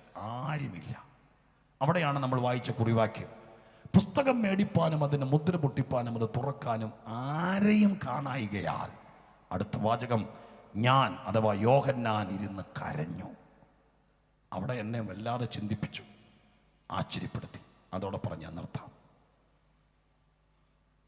ഇവിടെ കൂട്ടക്കരച്ചിലല്ല. പുസ്തകം മേടിക്കാൻ ആരുമില്ലെന്ന് കണ്ടപ്പോൾ അവിടുത്തെ മൂപ്പന്മാരും ദൂതന്മാരും എല്ലാവരും കൂടി കൂട്ടക്കരച്ചിലാണോ? മരണ വീട്ടിലെ പോലെ. നിങ്ങൾ ആ വാക്യത്തിലേക്ക്, അല്ലെങ്കിൽ സ്വർഗീയ സദസ്സ് നിങ്ങളുടെ മുമ്പിലുണ്ടെങ്കിൽ, ഞാനൊരു ചിത്രം പോലെ നിങ്ങളുടെ മുമ്പിൽ കൊണ്ടുവന്ന് നിർത്തിയിരിക്കുന്ന ആരാധന സദസ്സ് നിങ്ങളുടെ മുമ്പിലുണ്ടെങ്കിൽ നിങ്ങൾ ശ്രദ്ധിച്ചാൽ അവിടെ എല്ലാവരും കൂടി കരയുകയാണോ? അല്ല, യോഹന്നാൻ മാത്രമേ കരയുന്നുള്ളൂ. അപ്പൊ ഞാൻ യോഹന്നാനോട് ചോദിച്ചു, സ്തോത്രം, ഇവിടെ ആരും കരയുന്നില്ല, മൂപ്പന്മാർക്ക് കരച്ചിൽ വരുന്നില്ല, ദൂതന്മാർക്ക് വരുന്നില്ല, ഈ വണിയന്മാർക്കോ പാട്ടുകാർക്ക് ആർക്കും കരച്ചിൽ വരുന്നില്ല, പിന്നെ ഇപ്പൊ വന്ന നീ മാത്രം ഇരുന്നുകൊണ്ട് കരയുന്ന എന്താ? ഈ പുസ്തകം പൊട്ടിയാൽ എന്നാ പൊട്ടിയില്ല, നിനക്കെന്നാ ഛേദം, നീ എന്തിനാ കരയുന്നേ എന്ന് ചോദിച്ചപ്പോൾ നിങ്ങളോട് പറയാൻ ഒരു ദൂത് കൂടെ ദൈവം എൻ്റെ ഹൃദയത്തിൽ തന്നു. അതോടെ പറഞ്ഞ് ഞാൻ പ്രാർത്ഥിക്കാം. യോഹന്നാൻ അവിടെ നിന്ന് കരയുക. അങ്ങനെ കരയുമ്പോൾ മൂപ്പന്മാർ ഒരുത്തൻ പറഞ്ഞ ആ പുസ്തകത്തിൻ്റെ മുദ്ര പൊട്ടിക്കാൻ ഒരുവനുണ്ട്, അവൻ ജയം പ്രാപിച്ചു. അത് മരണത്തെ ജയിച്ച യേശുവാണ്. ഈ മുദ്ര പൊട്ടിയില്ലെങ്കിൽ, ഈ പുസ്തകം തുറന്നില്ലെങ്കിൽ യോഹന്നാൻ എന്ത് ചെയ്യണം? എന്തിന് അദ്ദേഹം കരയണം? കേട്ടോളുക. യോഹന്നാനെ യേശു പത്മോസിൽ നിന്ന് വിളിക്കുമ്പോൾ, ബാ ചുമ്മാതിരിക്കുവാണെങ്കിൽ ഒന്ന് സ്വർഗം കണ്ടിട്ട് വരാം എന്നും പറഞ്ഞല്ല വിളിച്ചത്. നിങ്ങളോട് ഞാൻ ശ്രദ്ധിച്ചോളാൻ പറഞ്ഞൊരു വാക്കുണ്ട്, അതിതാണ്, മേലാൽ സംഭവിപ്പാനുള്ളത് ഞാൻ നിന്നെ കാണിച്ചു തരാം. അപ്പൊ യേശു അവനോട് പറഞ്ഞു, അവനെ വിളിച്ചപ്പോൾ, ആരും കണ്ടിട്ടില്ലാത്ത എന്തോ ഞാൻ നിന്നെ കാണിച്ചു തരാം. യോഹന്നാൻ ആരാധിക്കുന്നവരുടെ നടുവിൽ വന്നു, ദൈവസിംഹാസനത്തിൻ്റെ മുമ്പിൽ വന്നു, ദൂതന്മാരുടെ നടുവിൽ വന്നു. ഇതൊക്കെ സത്യമാണ്. പക്ഷേ യേശു പറഞ്ഞതുപോലെ കാണേണ്ടത് കാണണമെന്നുണ്ടെങ്കിൽ ചില മുദ്രകൾ പൊട്ടിയെങ്കിലേ നടക്കത്തുള്ളൂ. സ്തോത്രം. ഇത് യോഹന്നാന് മനസ്സിലായി. മുദ്ര പൊട്ടിയെങ്കിലേ എന്നോട് പറഞ്ഞത് കാണാൻ പറ്റത്തുള്ളൂ. അതുകൊണ്ട് യോഹന്നാൻ കരയാൻ തുടങ്ങി. കരയാൻ തുടങ്ങിയപ്പോൾ പരിഹാരമുണ്ടായി. എന്താ പരിഹാരം? മുദ്ര പൊട്ടിപ്പാൻ കഴിവുള്ളവൻ ഇവിടെ ഉണ്ട്. ഇന്ന് രാത്രിക്കാലം ഞാൻ ഇങ്ങനെ പറഞ്ഞ് നിങ്ങൾക്ക് വേണ്ടി പ്രാർത്ഥിക്കാം. നിന്നെ വിളിച്ചത് ദൈവമാണ്. നീ ഇവിടെ വന്നത് നന്നായി.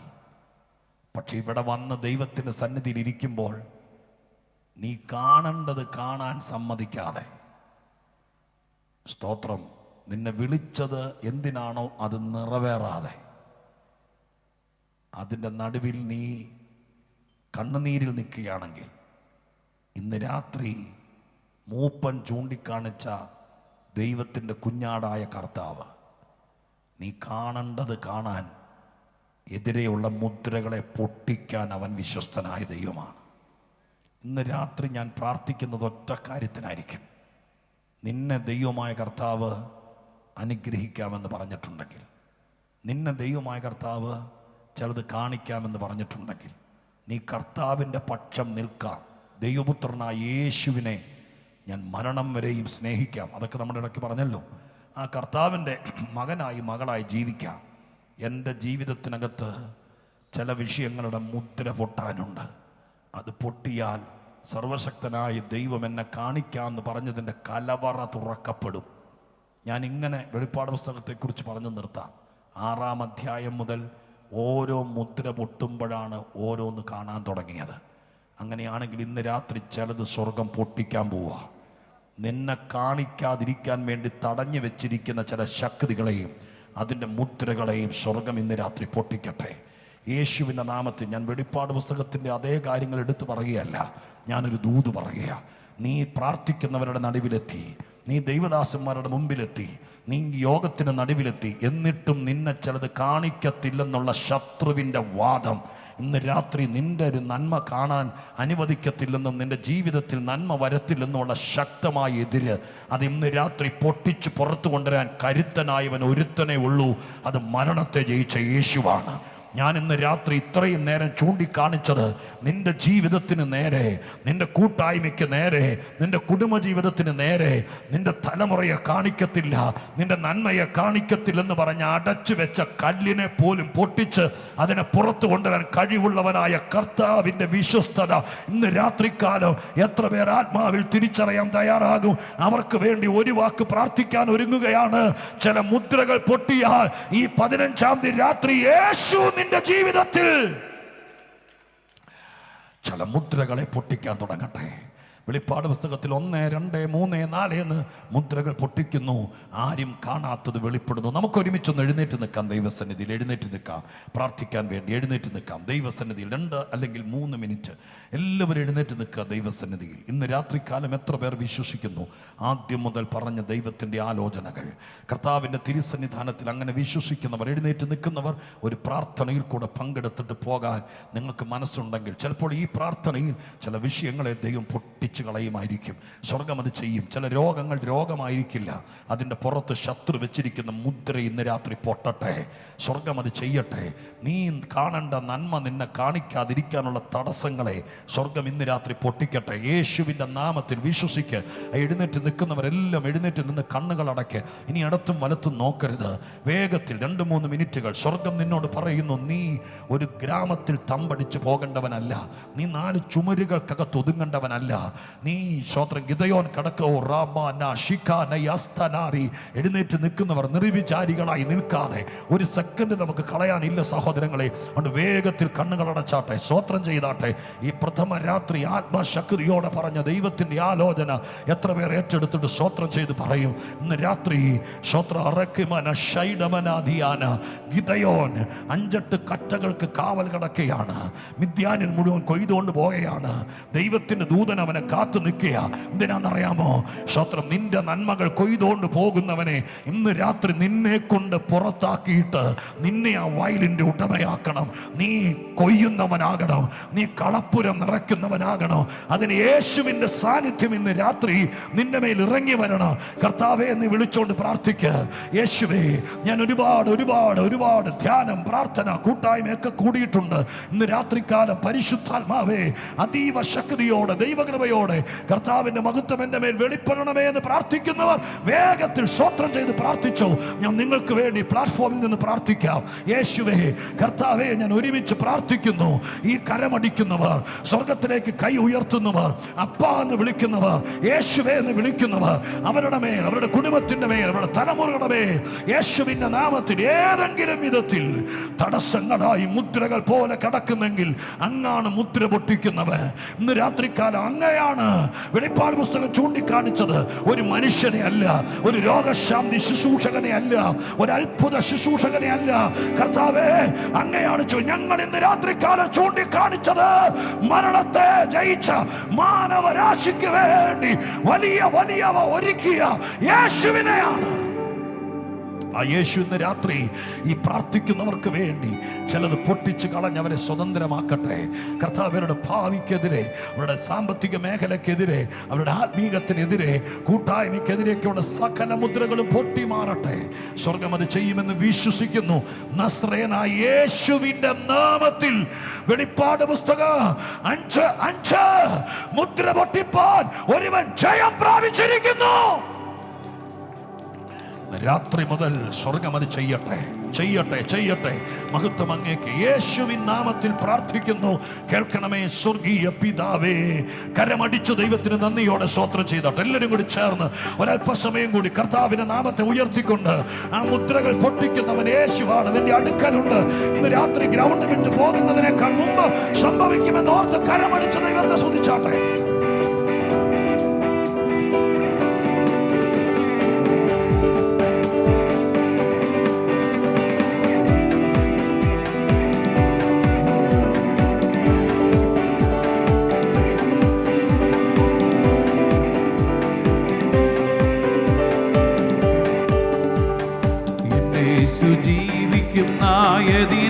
ഞാനും എന്നേക്കും ജീവിക്കയാ. എന്നേശു ജീവിക്കും നായതിനാ ഞാനും എന്നേക്കും ജീവിക്കയാ. ഇനി തന്നെ പിരിഞ്ഞൊരു ജീവിതം എനിക്കെല്ലാം എന്നേശുവത്രേ. ആ ഹല്ലേലൂയ, ജയം ഹല്ലേലൂയ, യേശു കർത്താവ് ജീവിക്കുന്നു. ആ ഹല്ലേലൂയ, ജയം ഹല്ലേലൂയ, യേശു കർത്താവ് ജീവിക്കുന്നു. യേശു ക്രിസ്തു ഉയർത്തു